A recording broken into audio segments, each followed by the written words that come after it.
ዛሬ በሚካኤል ስም ሰይጣንን ድል ባደረገው እኮ የሚካኤል ስም ብቻውን ኃይል ሰጥቶኝ አይደለም። እሱም ከበጉ ደም የተነሳ ነው ድል ያደረገው።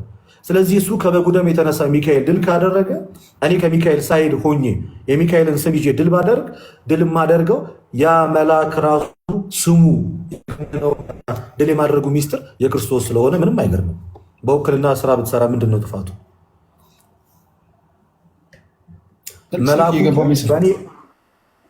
መልአኩ እኮ በእኔ አቅምና በእኔ ኃይልና ስልጣኔ እናደረግኩ አላለም እኮ። ለምሳሌ ቴዲ የካምፓኒ ኦነር አለ። የካምፓኒ ኦነር ውክልና አለ፣ ወይም ደግሞ ከሱ በታች ላሉት ስልጣን ሰጥቷቸው የሚፈርሙትና የሚሰሩት የሚጽፉት ደብዳቤ የትም ቦታ ተቀባይነት የሚያገኙ እኮ እነሱ በራሳቸው አቅም ስላላቸው ሳይሆን ይዘውት የመጡት ደብዳቤ የካምፓኒውን ባለቤት ስለሆነ። ስለዚህ በክርስቶስ ኢየሱስ ወደ እኔ የመጣ መልአክ ሰይጣንን በሱ ስም ድል የማላደርግበት ምንም አይነት ምክንያት የለም። እንኳን የጌታ ሰራዊት ለሆኑ እኔ እንኳን አላስፈራውም እንዴ? አስፈራዋለሁ እኮ ሰይጣንን። እሺ ለምሳሌ እኔ አንድ አጋንንት ያረፈበት ሰው እዚህ ቲክቶክ ላይ ይታየኛል። እንደውም አንዱ ልጅ አጋንንት የሰፈረበት ልጅ አሁን ጆይ ሲያደርግ እያየሁት ነው። በሐዋርያው ጴጥሮስ ስም ብዬ አጋንንት ውጣ ምናምን ብሎ ይሄ ትክክለኛ ነገር ነው? ኦፍኮርስ ትክክል የሚያደርገውን ነገር ልንገርህ። ሐዋርያው ጴጥሮስን ያወቀው ከማን አንጻር ነው ቴዲ? ግጥም ሲጽፍ ነው ወይስ ሙዚቃ ሲሞዝቅ ነው? በምንድን ነው ያወቀው? የጌታ ምን በመሆኑ ነው ያወቀው?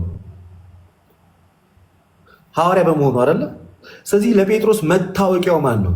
ጴጥሮስ ለሚለው ስሙ ራሱ ያወጣለት አንተ አለት ነህ፣ በአንተ ላይ ቤተክርስቲያኔን እሰራታለሁ፣ የሲኦል ደጆች ሊያናውጧት አይችሉም፣ በምድር ያሰርከው በሰማይ የታሰረ ይሆናል፣ በምድር የፈታው በሰማይ የተፈታ ይሆናል ብሎ ስልጣን የሰጠው ኢየሱስ ስለሆነ ጴጥሮስ የመታወቁ ሚስጥር ጌታ ስለሆነ በጴጥሮስ ስም ብትል ምንም አይከብድም። ኦፍኮርስ ለምን አይወጣም?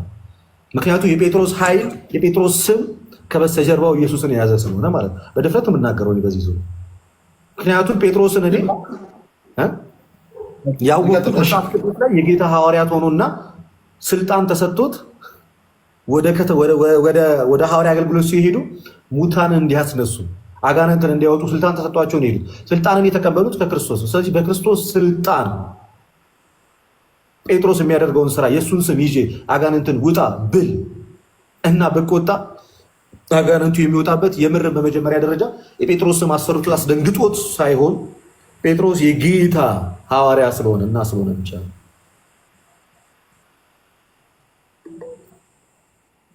ስለዚህ ሰይጣን ለሐዋርያቶች ወይም ለደቀ መዛሙርቶች ይታዘዛሉ ማለት ነው። ታሳቢ አድርገው ኢየሱስ ክርስቶስ የምትለው ላሳይ እንደሚታዘዙ መጽሐፍ ቅዱስ ለሐዋርያት ሲታዘዙ ይታዘዝላቸው ነበር። እስቲ ያሳይ እነሻቸው ለሐዋርያት ለማድረጋቸው ሉቃስ ወንጌል ምዕራፍ 10 ከቁጥር ላይ እንደዚህ ይላል። ከላይ ጀምሮ እናንብበው። የሚሰማችሁን እኔን ይሰማል አለ። ከቁጥር 16 ጀምሮ የሚሰማችሁን እኔን ይሰማል፣ እናንተን የጠላ እኔን ይጠላል። ለምሳሌ ቅድም የሚሰማችሁ እኔን ይሰማል ሲል ጴጥሮስን መስማት ማንም መስማት ነው ቴዲ? ጴጥሮስን መስማት ማንም መስማት ነው፣ ጌታ ኢየሱስን መስማት ነው። የሚሰማችሁ እኔን ይሰማል ስላለ ስለዚህ ይሄን ስልጣን ሰጥቷቸዋል። የሚጠላችሁ ይጠላል እንትን እያለን ስለሆነ የሚሰማችሁ እኔን ይሰማል አለ፣ እናንተን የጠላ እኔን ይጠላል አለ። ጴጥሮስን መጥላት ማንም መጥላት ተደርጎ ተጻፈው ነው እዚህ ላይ ኢየሱስን መጥላት፣ እነሱን መስማት ደግሞ ልክ ኢየሱስን እንደ መስማት ተደርጎ ተጻፈ። ኦኬ እንቀጥል። ቀጠላልና ደግሞ እንዲህ አለ፣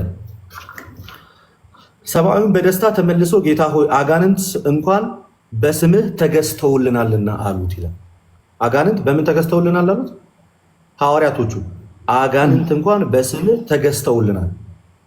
ቀጠል አሉና እንደዚህ እንዲህም አላቸው፣ ሰይጣን እንደ መብረቅ ከሰማይ ሲወርድ አየዋል። እነሆ እባቡና ጊንጡን ትረግጡ ዘንድ በጠላትም ኃይል ሁሉ ላይ ስልጣን እሰጣችኋለሁ፣ የሚጎዳችሁ ምንም የለም ማለት። ነገር ግን መናፍስት ስለተገዙላችሁ በዚህ ደስ አይበላችሁ፣ ስማችሁ ግን በሰማይ ስለተጻፈ ደስ ይበላችሁ አላቸው። ተገዝተውልናል አሉ። አሁን በአንተ ስም አጋንንት ተገዝተውልናል አሉ። ስለዚህ አጋንንትን መግዛት በመቻላቸው ምክንያት ሐዋርያት ጌታ ኢየሱስ ክርስቶስ ፊት መጥተው እንደዛ እያሉት ነው። ስለዚህ ይሄ እንደው ምን ያስደንቃችኋል አለ። ስማችሁ በሰማያት ስለተጻፈ ነው ደስ ሊላችሁ የሚገባው ብሎ ይመሰክርላችኋል። ለሐዋርያት እንደሚገዙላቸው እንደሚታዘዙላቸው በቀጥታ ተጽፏል። ይህንን ያገኙት ከክርስቶስ ኢየሱስ ስልጣን አንጻር ነው። የእሱ ተከታይ እንደመሆናቸው ነው። ተገዙልን ብለው። ስለዚህ አሁን እኔ በሐዋርያው ጳውሎስ ስም የያዘ አጋንንት ይልቀቅ፣ በቅዱስ ገብርኤል ስም ሴጣን ይልቀቅ፣ በቅዱስ ሚካኤል ስም ሴጣን እንደገና ደግሞ ትክክል ነው ያልከኝ ልጨምርልህ። ሌላ ጥቅስ ለአንድ ጥቅስ ደግሞ ልጨምርልህ። ሐዋርያት ሲያስወጧቸው ደግሞ ወይ ደግሞ ከአጋንንት ሲለዩቸው የሐዋርያት ሥራ ምዕራፍ 16 ምዕራፍ 16 ከቁጥር 16 ጀምሮ ያለውን ነገር ላንብብልህ። እንደዚህ ይላል፣ ወደ ጸሎት ስፍራም ስንሄድ ይላል የሟርተኝነት መንፈስ የነበረባት ለጌቶቿም እየጠነቆለች ብዙ ትርፍ ታመጣ የነበረች አንዲት ገረድን አገኘናል።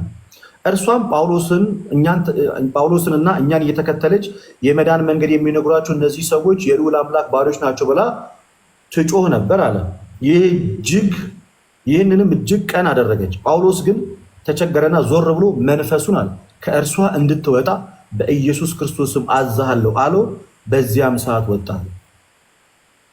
ከዛ በፊት እነ ጳውሎስ ወዴት እየሄዱ ነበር? ወደ ጸሎት ስፍራ እየሄዱ ነው። ወቅት ሲያደርግ የሚሄዱት አነሳሳቸው ይላል። ወደ ጸሎት ስፍራ ስንሄድ ይላል። ወደ ጸሎት ስፍራ ስንሄድ ይላል።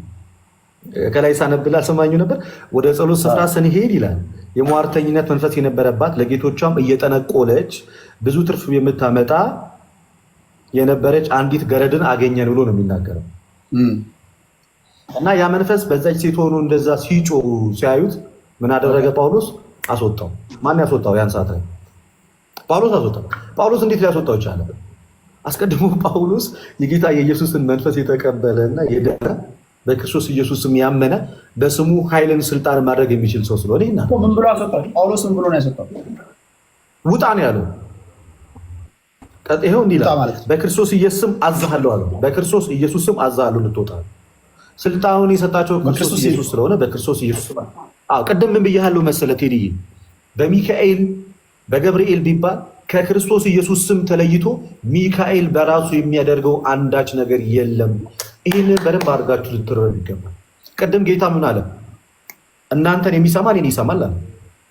ስለዚህ ሚካኤልን የምንሰማው ከክርስቶስ ኢየሱስ ስለሆነ ነው እንጂ ከክርስቶስ ኢየሱስ ተቃራኒ የቆመ ሌላ አካል ቢሆን ኖሮ ሚካኤልንም አንሰማው። ሚካኤልን ያወቅነው እኮ የጌታ ወታደር ስለሆነ ነው እንጂ በክርስቶስ ኢየሱስ በኩል ስለመጣ ነው እንጂ እኮ አንቀበለውም አናውቀውም ነበር። ገብርኤልን እኮ የተቀበልነው እኮ በክርስቶስ በኩል የክርስቶስ ኢየሱስን መወለድ ሊነግረን ስለመጣ ነው እንጂ እኮ ገብርኤልን እኮ አናውቀውም ነበር። ስለዚህ መታወቂያቸው ኢየሱስ የሆኑት እነሱ መታወቂያቸው ኢየሱስ የሆኑትና የጌታን እውነተኛው መንፈስ በተቀበሉ ሰራዊቱ ዲያብሎስን ድል ማድረግ ያን ያህል የሚረብሽ ነገር አይደለም። ኦኬ፣ እኔ ለምሳሌ ጠየቁ መጽሐፍ ቅዱስ ላይ ሁሉም ሰው ሴጣን ያወጣል። እሺ፣ ሴጣን ያወጣል። ሴጣን ራሱ በጉኤል ዙዌል መንፈስ ሴጣን ያወጣል። ኢየሱስ ክርስቶስ ሴጣን በሚያወጣበት ሰዓት ራሱ እነሱ ያወጡ እንደነበረ ወይም ደግሞ ከዚህ ፊት የነበሩ ሰዎች ያወጡ እንደነበረ መስሏቸው እሱማ አጋንንትን በአጋንንት ስም ነው የሚያወጣው ሁሉ ብሎ ተዘባብተውበታል። አሁን የኔ ጥያቄ ሴጣን ይወጣል፣ ግን ሴጣን የሚወጣው ለምሳሌ እመንም አትመንም ለስሙ ይገዛል አይደል? ለኢየሱስ ክርስቶስ ስም ይገዛል። የኔ ጥያቄ ቀጥታ መጥቼ በገብርኤል ስም፣ በሚካኤል ስም፣ በማርያም ስም አንተ ዲያብሎስ ልቀቅ፣ አንተ ሴጣን ልቀቅ ብል ትክክል ነው? የኔ ጥያቄ ትክክል ነው? እነዚህ ሰዎች የሚሰብኩት ይሰብኩ የነበረው ኢየሱስን ስለሆነ የምትለው ነገር ገብቶኛል። ቅዱሳኖች ናቸው። ግን በቅዱሳን ስም ለምሳሌ በሐዋርያው ጳውሎስ ስም፣ በሐዋርያው ጴጥሮስ ስም፣ በቅድም ባልኩ ሰዎች ስም ዳይሬክትሊ ጠርቼ ሴጣን ልቀቅ፣ አጋንንት ልቀቅ ብል ትክክለኛ ነው ወይ? ጥያቄ ኤግዛክትሊ። እኔም እሱን ነው ትክክል ነው እያልኩ ያለው። አንደር ዋን ኮንዲሽን አልኩኝ። ትክክል የሚያደርገውን ነገር ትክክል የሚያደርግበት ዋነኛ ምክንያቱ ምንድን ነው ብለን ስንነጋገር ይህ ስሙን የምንጠራው ጻድቅ ይሁን ስሙን የምንጠራው መልአክ ይሁን፣ ቅድም እንደ ማስረጃ በማቴዎስ ወንጌል 16 ላይ ያለውን አስቀምጬ ነበር። ምን አለ ጴጥሮስ? አንተ አለት ነህ አለ፣ በአንተ ላይ ቤተክርስቲያኔን እሰራታለሁ አለ። የሲኦል ልጆች ሊያናውጧት አይችሉም። በምድር ያሰርከው በሰማይ የታሰረ ይሆናል። አሁን ጴጥሮስ በምድር ሲያስር የት ድረስ እየታሰርክ ነው ማለት ነው? ሰማይ ድረስ እየታሰርክ ነው። ምን ያህል ማለት ነው ለጴጥሮስ የተሰጠው ስልጣን እና ጴጥሮስ ሲያደርገው ምን ያህል ድረስ እንደሚሄድ በዚህ መመልከት ትችላለህ። ሲያስር ትታሰራለህ፣ ሲፈታ ትፈታለህ። ይህንም አሰጠው ክርስቶስ ኢየሱስ ሰጠው። ልክ እንደዛው ሚካኤል በሚካኤል ስም ሰይጣንን ለምሳሌ በሚካኤል ስም ውጣ፣ በገብርኤል ስም ውጣ፣ በኡራኤል ስም ውጣ ወይ በሐዋርያው ጴጥሮስ ስም በጳውሎስ ስም ውጣ ስለው በመጀመሪያ ደረጃ ሊያስደነግጠውና ሊያስፈራ የሚችለው የቅዱስ ሚካኤል ማንነቱ ነው። ከየት ነው የመጣው የሚለው ነው። ማተር የሚያደርገው ስሙ ብቻ ነው እንጂ ሚካኤል ተብሎ ቃሚ እኮ ይኖራል ስሙ ብቻ ይዞ ማለት ነው። ጴጥሮስ ተብሎ በጣም ወንጀለኛ እኮ ይኖራል። ግን የትኛው ጴጥሮስ የሚለው ግን ማተር ያደርጋል። በሐዋርያው በቅዱስ ጴጥሮስ ያንን አጋንንት ውጣ ብለው ሐዋርያው ቅዱስ ጴጥሮስ በምድር ላይ ሰይጣንን ሲያስጨንቅ ወንጌልን ሲያስፋፋ ድልን ተአምራትን የሚያደርግ እንደሆነ መጽሐፍ ቅዱስ በሐዋርያ ሥራ ምዕራፍ 8 ላይ ይነግረናል። ስለዚህ ሲያሳድደው የነበረ ስለሆነ ኦፍኮርስ በሱ ስም ሊወጣ የሚችለው ጴጥሮስ ይዞት የመጣው ተሸክሞት የመጣው መንፈስ ቅዱስ የራሱን ሳይሆን የክርስቶስ ኢየሱስን ስለሆነ ስልጣን በሰማይና ምድር ሰጥቻቸዋለሁ ስለተባለ ስልጣን ስላላቸው መንፈስ ቅዱስን እፍ ስላለባቸው ኃይልን እንዲያደርጉ ስላደረጋቸው ከክርስቶስ ኢየሱስ አንጻር በጴጥሮስ ስም ኃይል ብታደርግ የጴጥሮስ ስሙ በራሱ ኃይል አድርጎ ሳይሆን የጌታ ሐዋርያ እንደመሆኑ ነው ኃይሉ ነው። ግን የኃይል ምንጭ ሁሉ ለጴጥሮስም የኃይል ምንጭ ኢየሱስ ነው፣ ለሚካኤልም የኃይል ምንጭ ኢየሱስ ነው፣ ለገብርኤልም የኃይል ምንጭ ኢየሱስ ነው። የሚካኤል ስም ተአምራትን ቢያደርግ በራሱ ተነሳሽነት ሳይሆን ያደረገው የክርስቶስ ኢየሱስ ወታደርና አገልጋይ እንደመሆኑ። ኦኬ ዋናው አድማጭ ተመልካቾች እናንተ የምትይዙት ነገር አለ። እንዳልኳችሁ በዓለም ያለው ልጅ ነኝ እኔ። ጥያቄ ጠይቄ መጨረሻ ላይ እኔና እኔ ተከታዮች የሆነ ሃይማኖት እንገባለን ሆን እናደርጋለን። እስከዛው ግን የመጠየቅ ነፃነት ስላለን ያን ተጠቅመን ነው እየጠየቅን ያለን ነው። ወደ ሌላው ልምጣ፣ ወደ አጋንንቱ ፓርት እንመለሳለን። በልሳን ጉዳይ ሳይሆን አንዳንዶች ልሳን ይቀበላሉ፣ አንዳንዶች ልሳን አይቀበሉም። ኢትዮጵያ ኦርቶዶክስ ተዋሕዶ ቤተክርስቲያን ውስጥ ለምሳሌ ጆይን ባደርግ በልሳን መጸለይ ይችላል።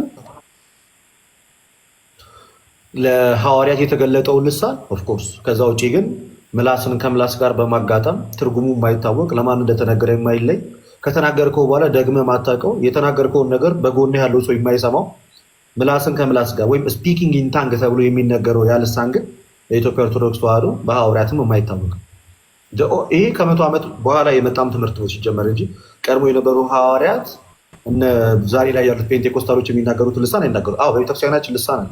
ኦፍኮርስ ልሳን ቋንቋ ነው ቴዲ፣ ሌላ ምንም ነገር አለ። የማታውቀው ልሳን በመንፈስ ቅዱስ ኃይል ሲገለጥልህ ነው። የመጽሐፍ ቅዱስን መሰረት አድርጌ ላስረዳ ሱዙራል። ኦፍኮርስ ቤተክርስቲያን በልሳን ታምናለች፣ ግን የምታምነው በሐዋርያት ልሳን ነው እንጂ በፔንቴ ልሳን አለ። የፔንቴዎች ልሳን ራሱ የሚቀበሉት አሉ፣ የማይቀበሉት አሉ። ኢንፎርሜሽን ለምሳሌ ካልቪኒስት ወይም ሪፎርመር ቴዎሎጂያን ባፕቲስት ያልካቸው ቅድም አይቀበሉትም። ሲጀመር ከአጋንንት ነው ብለው ነው የሚያምኑት። ዲፍረንሱ በእነሱ ውስጥም አለ። ግን እኛ ትክክለኛውን ልሳን እንቀበላለን። ሐዋርያት ስራ እንደውም አሁን የምንቀበለው በዓለ ሃምሳ የሚባለው ይህንን መሰረት ያደረገ ነገራችን ላይ ሐዋርያት ስራ ምዕራፍ 2 ቁጥር 1 ላይ የሚላል በዓለ ሃምሳ የተባለው ቀን በደረሰ ጊዜ ሁሉም በአንድ ልብ ሆኖ አብረው ሳሉ አለ ድንገት እንደሚነጠቅ አውሎ ነፋስ ከሰማይ ድምፅ መጣ። ተቀምጦም የነበሩበት ቤት ሁሉ መላው እንደ እሳት የተከፋፈሉ ምኖች ልሳኖች ታዩአቸው። የሚታይ ልሳን ታዩአቸው፣ በእያንዳንዳቸውም ላይ ተቀመጡባቸው። በሁሉም መንፈስ ቅዱስ ሞላባቸው። መንፈስም ይናገሩ ዘንድ እንደሰጣቸው በሌላ ልሳኖች ይናገሩ ጀመር። መንፈስ ምን እንዳላቸው? መንፈስም እንደሰጣቸው በሌላ ልሳን ይናገሩ ጀመር። ቀድሞ በማያውቁት ቋንቋ ማለት ነው። ምናልባት አንድ ቋንቋ ከሆነ የሚያውቁት ቀድሞ በማያውቁት ቋንቋ መንፈስ ቅዱስ እንዲናገሩ አደረጋቸው። ይህ ልሳን በቤተክርስቲያናችን ውስጥ ተቀባይነት አለ። ለምሳሌ ልሳነ ግዕዝ አለ በቤተክርስቲያን ውስጥ። ስንት ቋንቋ አላት? ግዕዝ አላት፣ አማርኛ አላት፣ ኦሮምኛ አላት። በእነዚህ ትገለገላለች። ይሄ ልሳን ነው። ኦሮሚያ ክልል ላይ ላሉት በኦሮምኛ ትሰብካለች። አማራ ክልል ላይ አማርኛ ብቻ ለሚሰሙት በአማርኛ ትሰብካለች። በውጭ ዓለም ላሉት በእንግሊዝኛ ትሰብካለች። ትግረኛ ለሚሰሙት በትግረኛ ይሰማሉ። በሀዲየኛ የሚሰሙ ሀዲየኛ ይሰማሉ። ይሄ ነው ልሳን ማለት። ስለዚህ ይሄ ያላት ቤተክርስቲያን የስ አላት። በዚህ ትገለገልበታለች። እየተገለገለችበትም ነው። ለሐዋርያትም እኮ ቋንቋ ነው ልሳን፣ ሌላ ምንም አይደለም። ወደ አገልግሎት ወደ ዓለም እየሄዱ ስለሆነ የሚያውቁት አንድ ቋንቋ ነው። የሚያገለግሉት ደግሞ ዓለምን ሁሉ ስለሆነ በሚሰሙት ሰዎቹ በሚሰሙት ቋንቋ ወንጌልን እንዲያገለግሉ መንፈስ ቅዱስ ይህን ስጦታ ሰጣቸው ለወንጌል መስፋፋት። ይሄኛውን ልሳን እንቀበላለን። ግን ሻራባዳ እየተባለ ምንም ትርጉሙ ለማን ይነገር ማን ይናገር ያለ ትርጉም አልባ ምላስን ከምላስ ጋር እየገጣጠምክ የምታወራው ጴጥሮስ አያውቅልህ፣ ጳውሎስ አያውቅልህ፣ መንፈስ ቅዱስ አያውቀውም። ያ በመንፈስ ቅዱስ ላይ ሞክ እንደማድረግ ጭምር ይሄኛውን ልሳን ግን እንቀበላለን። ሲጀመር ጳውሎስ ራሱ እኮ ልሳን የሚናገር ሰው ካለ ሲጀመር በጉባኤ መሀል ልሳንን አትናገሩ ይላል። የምትናገርም ከሆነ መተርጎም መቻል አለበት። አንዱ መተርጎም አለበት። ይናገራል አንደኛ ቆሮንቶስ 14 ላይ። እስኪ የትኛው የፕሮቴስታንት ቸርች ላይ ነው በነገራችን ላይ ከጎን ቆሞ ሲተረጎም አይተጣቃል? እጅ ስለማለት እኔ ጳውሎስ መድረክ ላይ ልታይ ትችላለህ። መድረክ ላይ ካየህ ልሳኖች መድረክ ላይ ሲነበሩ የተተረጎመ ልሳን የለም። ሲጀመር ለመተርጎም እኮ ማወቅ አለብህ። መጀመሪያ የተናገርከውን ቃል የወጣውን ከአንደበትህ የሚታወቅ ቃል መሆን አለበት። የሆነ ቃል ሊኖረው ይችላል። ቻይንኛ ብናገር ቻይንኛ የሚያውቅ ሰው መተርጎም አለበት። ያ ልሳን እኮ ተናጋሪው አያውቀው፣ ሰሚ አያውቀው፣ ማንም አያውቀውም። አየር ላይ ነው የምታወራው። እንደተናገርኩ ሁሉ ላታውቅ ትችላለህ። ሰው ይሄ ዴሚኒክ በሆነ መንገድ የሚነገር ነው እንጂ እየሰደበህም ሊሆን ይችላል። ኦፍኮርስ ሁኖስ ሙድ እያዘብህ ያ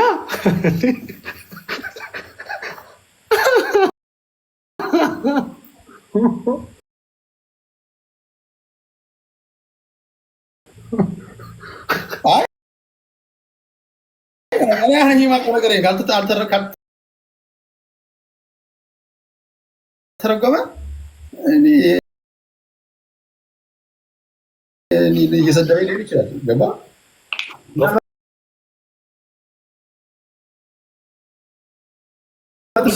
አያውቁትም።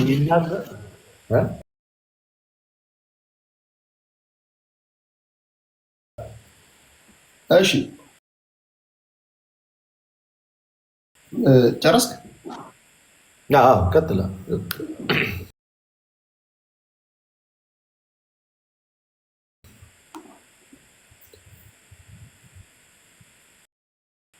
እሺ ሌላኛው በነቢያት አገልግሎት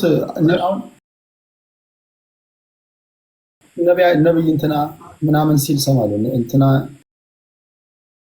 ነብይ ምናምን እንደዚህ ጣት ምናምን የጠሰ ፖስተር ላይ ምናምን አለ። ብዙ እንትና ምናምን ነብይ እንትና ጋር ፕሮግራም አለ ይባላል። እና እናንተ ጋር ያሉ ነቢያቶች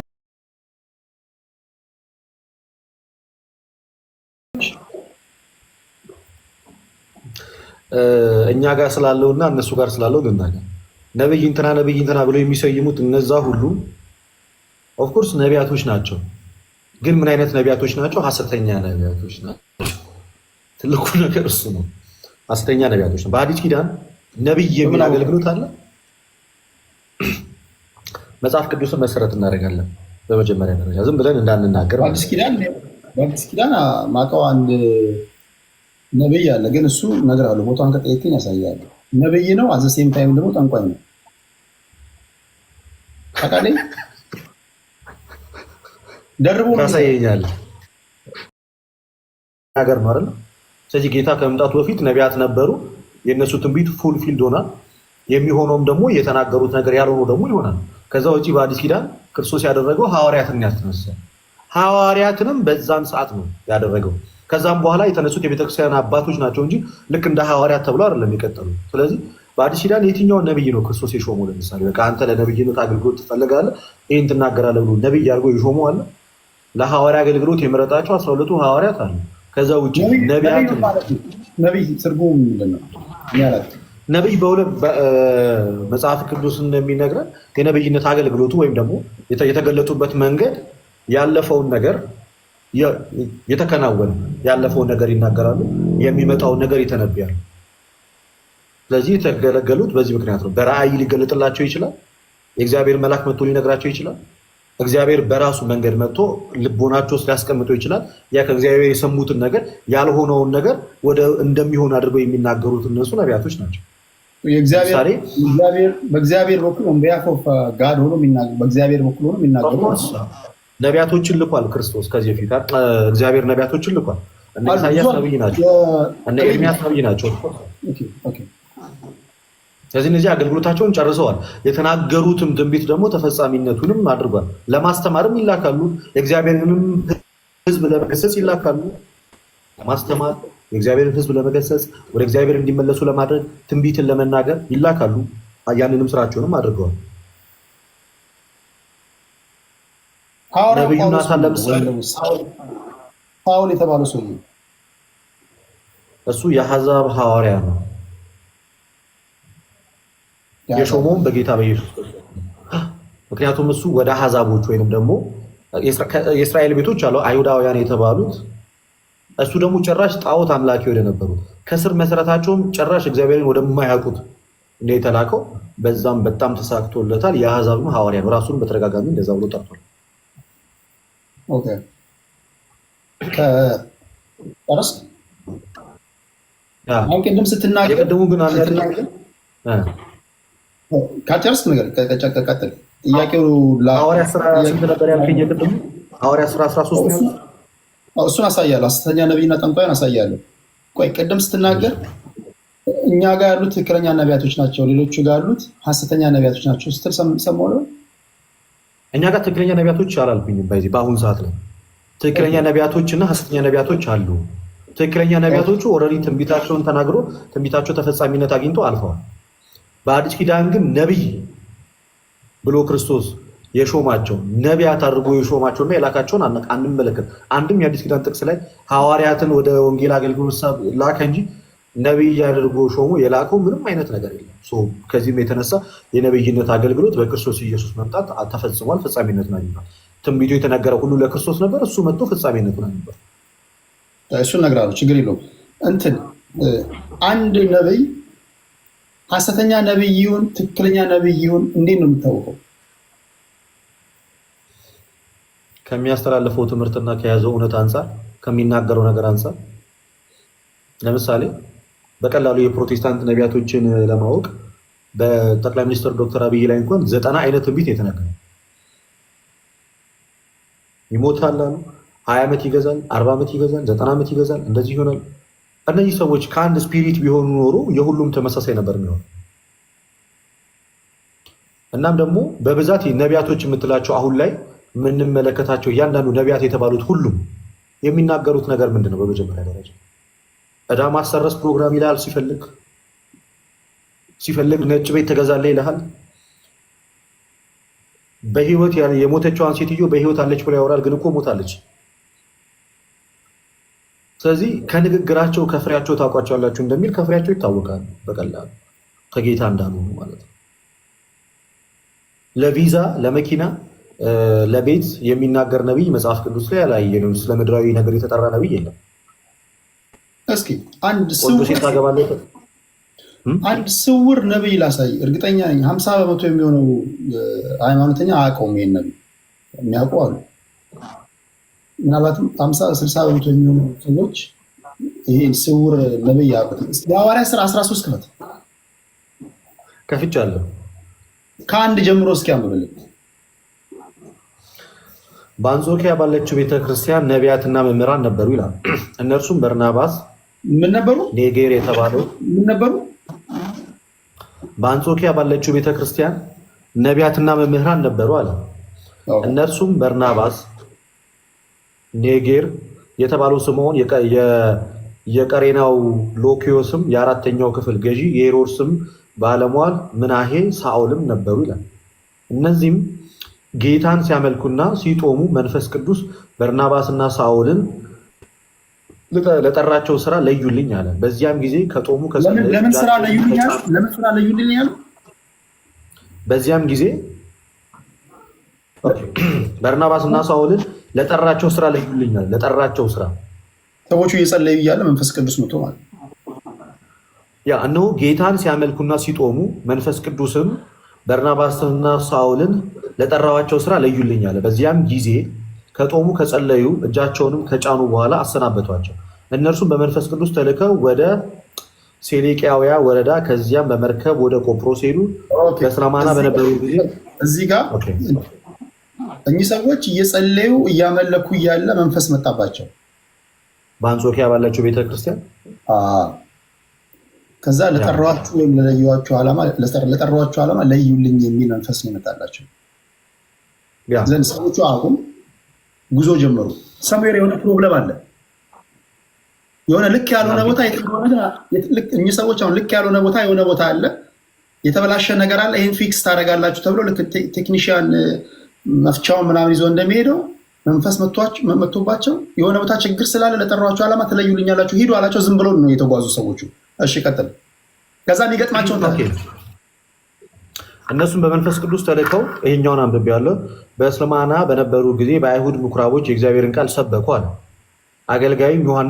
አገልጋይም ዮሐንስ ነበራቸው። ደሴቲቱንም ሁሉ እስከ ጻፉ ብዙ በዞሩ ጊዜ በሪያሱ የሚሉትን ጠንቋይ ሐሰተኛ ነቢይ የሆነውን አንድ አይሁዳዊ ሰው አገኙ አሉት። በሪያሱስ ስራው ምንድን ነው?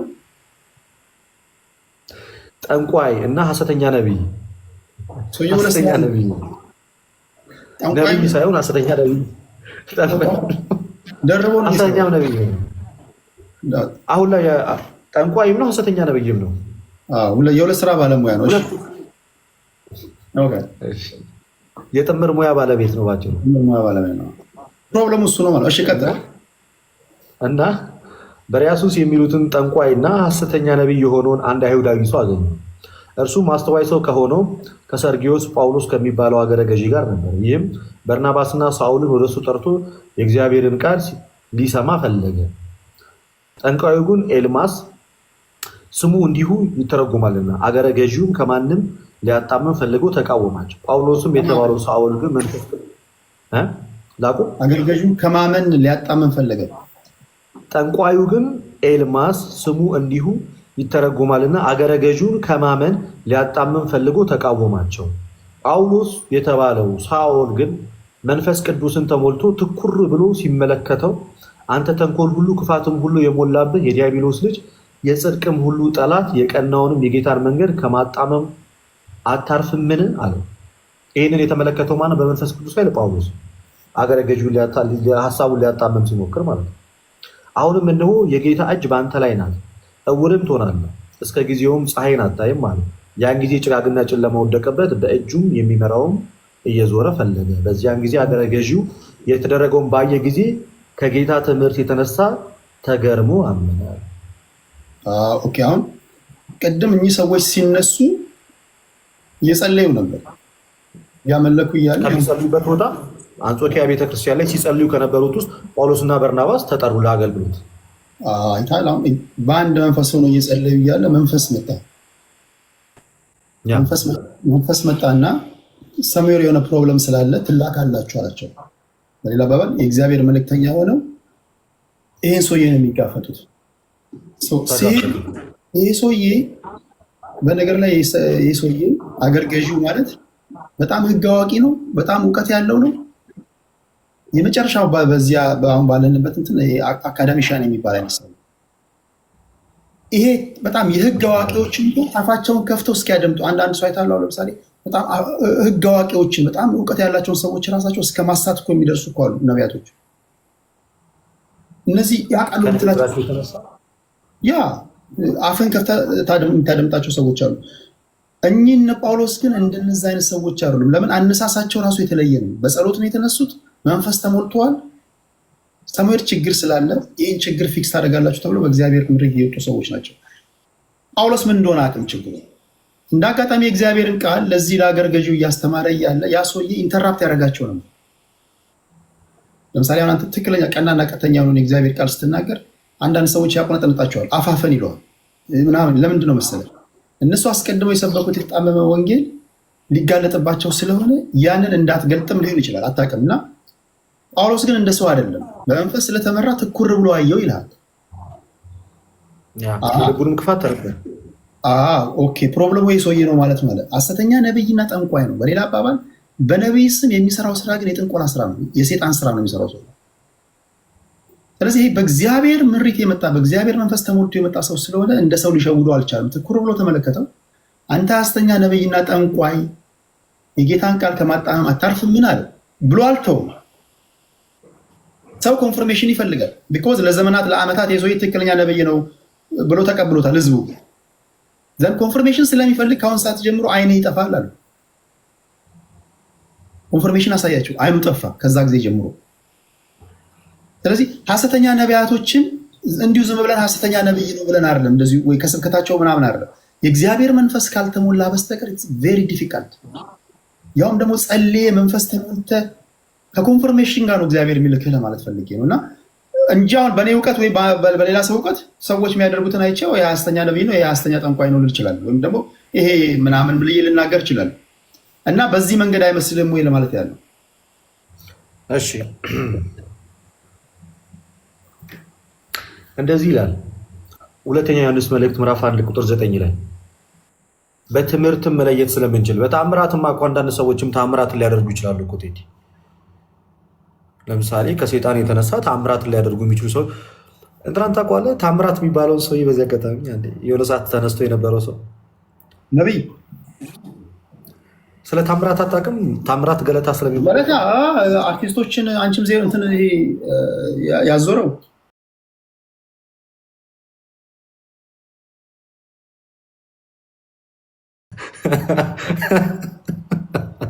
አሁን እሱ ሰውዬ እያንጓለለ ማለት ነው። ባጭሩ እያንጓለለ ይባል ይመስለኛል በቅጥል ስሙ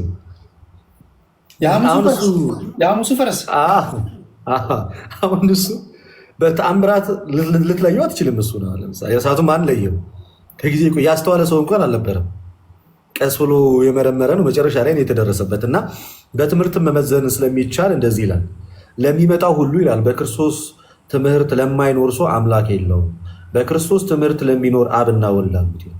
እንግዳ የሆነ ትምህርት ሲኖር ያን ሰው ትለየዋለህ። ያን ሰው እንደገና ደግሞ ራሱ ጳውሎስ በምን አይነትና እንዴት አይነት ሁኔታ መለየት እንዳለብን ሲናገር ገላትያ ምዕራፍ 1 እንዲህ ይላል ከቁጥር 8 ጀምሮ፣ ነገር ግን እኛ ብንሆን አለ ከሰማይ መልአክ ከሰበክንላችሁ ወንጌል የሚለይ ወንጌል ቢሰብክላችሁ የተረገመ ይላል። ቤተክርስቲያን ቀድማ የእግዚአብሔርን ወንጌል ተቀብላለች። ከሱ የተለየ ወንጌል የሆነ ሰው ይዞልኝ ቢመጣ ጳውሎስ ካስተማረው ጴጥሮስ ካስተማረው ውጭ የተለየ ጌታ ካስተማረው የተለየ ይዞልኝ ቢመጣ በጌታ ትምህርት መዝነ ይሄ ትምህርት የተረገመ ነው ብለህ ማስወጣት ትችላለህ። ስለዚህ በእግዚአብሔር መንፈስም ትመረምራለህ፣ በተገለጠው እውነትና ትምህርትም ደግሞ መመርመር ትችላለህ። ትክክል። ግን አንዳንዴ እንደዚህ ረቂቅ አይነት ሰዎች ይገጥመዋል። ገባ? አሁን እንደ በሪያሱስ አይነት ረቂቅ አይነት ሰዎች ሲገጥሙ ልክ አሁን ላይ ፕሮቴስታንቱን እያሳቱ እንዳሉት ማለት ነው።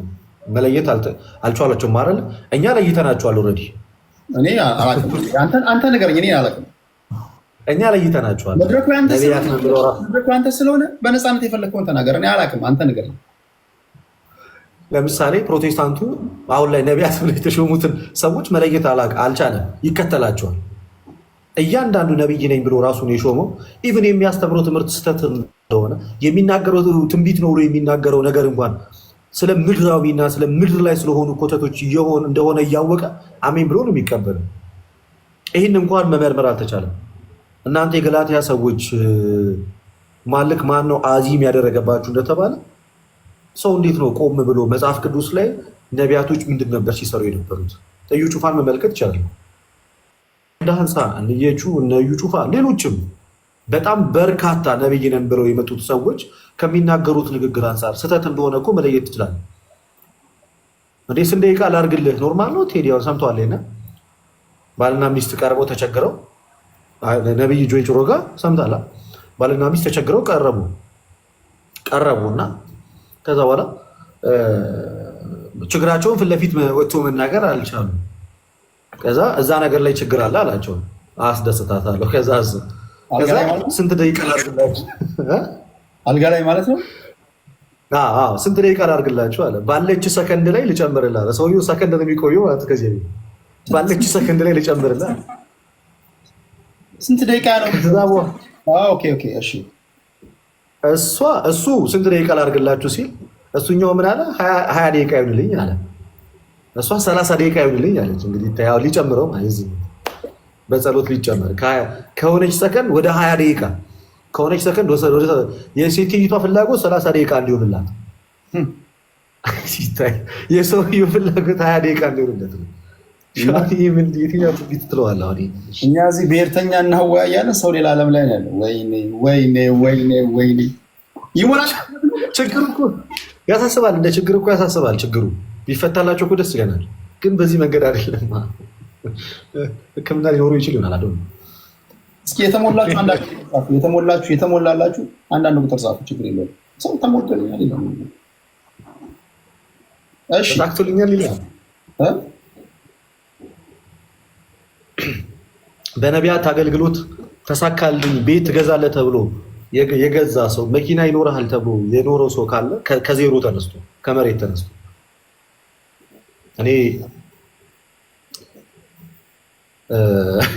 በዚህ ጉዳይ ምላሽ መስጠት አለባችሁ። በተለይ በነቢያቶች ጉዳይ ላይ እንግዲህ ልደት የኦርቶዶክስ ተዋሕዶ ቤተክርስቲያን ነው መድረኩ እሱ ነው። ከዚህ ቀደም አንድ ለፕሮቴስታንት እምነት ተከታይ መድረክ ሰጥቻለሁ።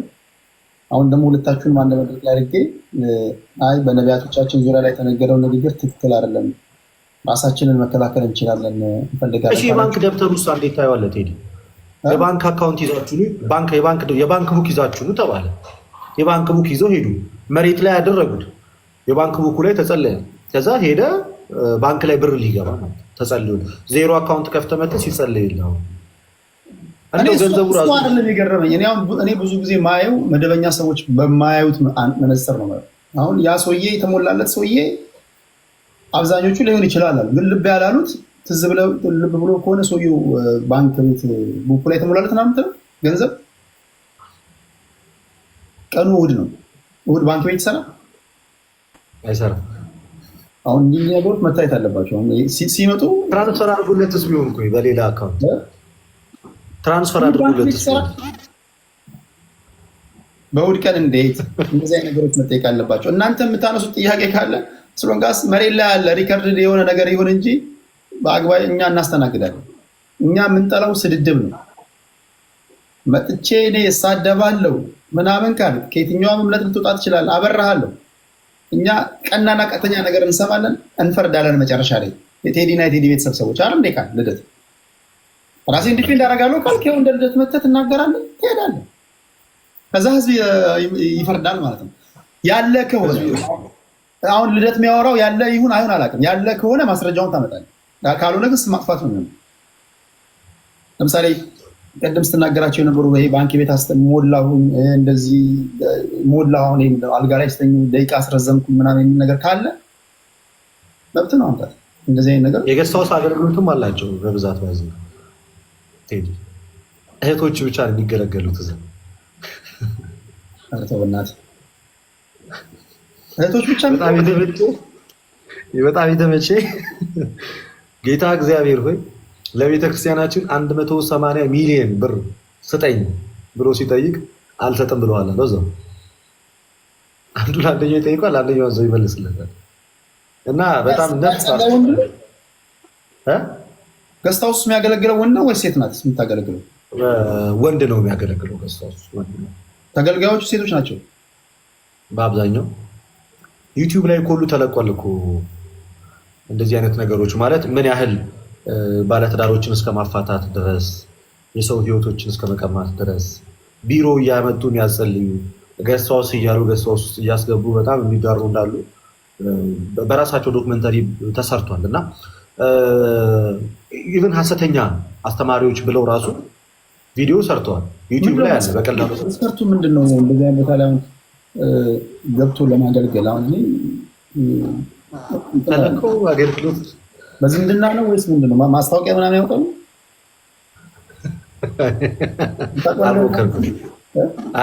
አልሞከርኩትም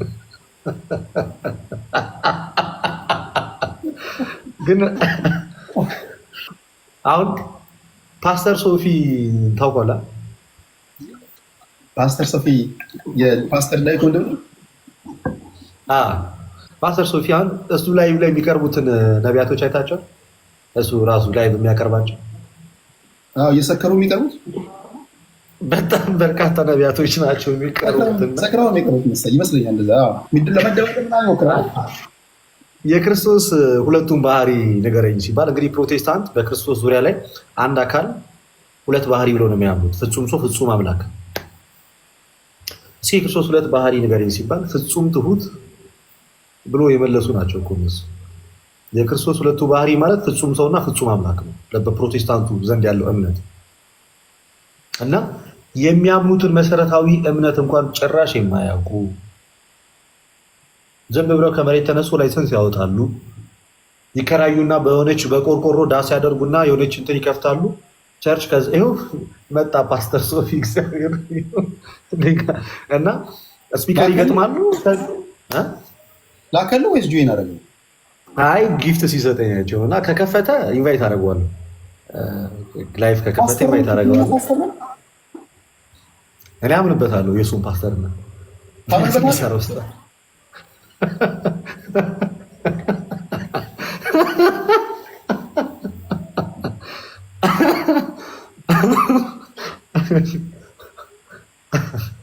ሶፊ በጣም ምርጥ ሰው ነው። ፕሮቴስታንቶች ያምኑበታል። ፓስተር ነው ብሎ የእሱ ተማሪዎች እነሱ አያምኑበትም፣ በብዛት አያምኑበትም። ለምንድን ነው አያምኑበት መሰለህ? በብዛት ኢንተርቪው የሚያደርገው ፕሮቴስታንቶችን ነው እና በብዛት የሚያቀርባቸው ሰዎች በጣም ታሪካዊ ስህተት ነው የሚሰሩት። ስለዚህ ያንን ነገር አንዱ ምስል ሰማሁት መሰለህ፣ ከተሳሳትኩ እታረማለሁ። 3 አይነት ጴንጤ አለ አለ። እሺ አብሽ እነሱን ብጠይቃቸው እነሱን ጠይቃቸዋለሁ የትኛዎቹ ጴንጤ እንደሆኑ ይሉኛል። ታዋቂ ፓስተር ነው ሰባኪ ነው የሚናገረው። አራጴ ቆራጴና ግራጴ ያለ። አራጴ ቆራጴ ግራጴ ምንድን ነው? አራጴ ማለት አራዳ ጴንጤ ማለት ነው። አራዳ ጴንጤ።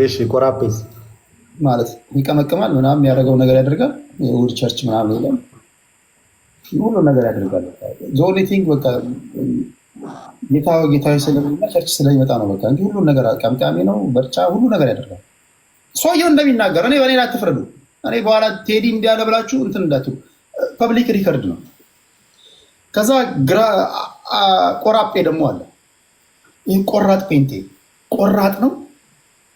እነዚህ አይጠጣም፣ አይቅምም፣ መጸለይ ነው፣ ማምለክ ነው። እነዚህ ከንፈሮቻቸው የረከሱ ሰዎች ምናምን ህብረት አያደርግም፣ አይሳደብም። በቃ አምላኩና አምላኩ ብቻ የሚል። ሶስተኛ ደግሞ ግራጴ ነው። ግራጴ ማለት ግራ የገባው ጴንጤ ማለት ነው። ጠዋት ኦርቶዶክስ ይሆናል፣ ማታ ጴንጤ ይሆናል። ካለ ይቀመቅማል፣ ሲጸልዩ ይጸልያል፣ ሲዘፍን ይዘፍናል። አሮን ነው ምን አይነት ጴንጤ እንደሆናችሁ አላውቅም። አራጴ ግራጴ ቆራጴ እሱን እንግዲህ እነሱ ብጠይቅ ይነግሩኛል። እንደዚህ አይነት ጥያቄዎችን ጠይቅ አንተ። አራጴ ነህ ግራጴ ነህ ቆራጴ ነህ ማለት ትችላለህ። በቃ ላይ በምገባ ሰዓት ላይ ድሮ የምንጠይቀው ኬት ቸርች ነው ነበር። ሙሉ ወንጌል ነህ፣ መሰረተ ክርስቶስ ነህ፣ ባፕቲስት ነህ፣ ምንድን ነህ? የሉቃስ መርፌ ወይስ ፈልቶ የቀዘቀዘ ስሞች ናቸው የዚህ ቸርች ስሞች። ታውቃለህ እነዚህ ሰዎች የሉቃስ መርፌ የሚባላሉ፣ ፈልቶ የቀዘቀዘ የአዲስ ኪዳን ቸርች ፈልቶ እንደቀዘቀዘ የሉቃስ መርፌ የሚባል ቸርች ነበር እና በፊት የምንጠይቀው እሱን ነበር። ከዚህ በኋላ ግን ምንድን ነው አራጴ ቁራጴ፣ አንደኛው ምንድን ነው ግራጴ። ከነዚህ ከሶስቱ የትኛው ሆነ ብለን ነው የምንጠይቀው ከዚህ በኋላ። አሁን ያልከው ወይ ግራጴ ወይ አራጴ ነው የሚመስለው። ካልተቀበሉት ወይ አራጴ ነው ወይ ግራጴ ነው። የፓስተር ዳዊት አይ ብዙዎቹ ይቃወሙታል። ለምን እንደሆነ አላውቅም። የተወሰኑት ይደግፉት ወይ ግራጴ ነው። ግራጴ ነው ቆራጥ ነው እሱ ቆራጥ ከሚባሉ ቆራጥ ሳይሆን ግራ የገባው ጴንጤ ሊሆን ይችላል። ለዛ ነው ያልተቀበሉት። ኦርቶዶክስም አይደለም እኮ እሱ ግን የፕሮቴስታንት እምነት ተከታይ ነው። ግን በስነስርዓት በቃ እነዚህ ነቢያቶችን ምናምን ስለሚያጋልጥባቸው ና አይወዱት። ምን እኔ እንደ መሰለህ አሁን መንፈሳዊ ነገር ለምሳሌ አሁን እኔ በምን አምናለሁ መሰለህ? አሁን እኔ የሚዲያ ልጅ ነኝ። ህፃናቶች ለምሳሌ አሁን መንፈሳዊ ዝማሬ ልጅ አለ እኔ ይህ ጥያቄ ለፈኝ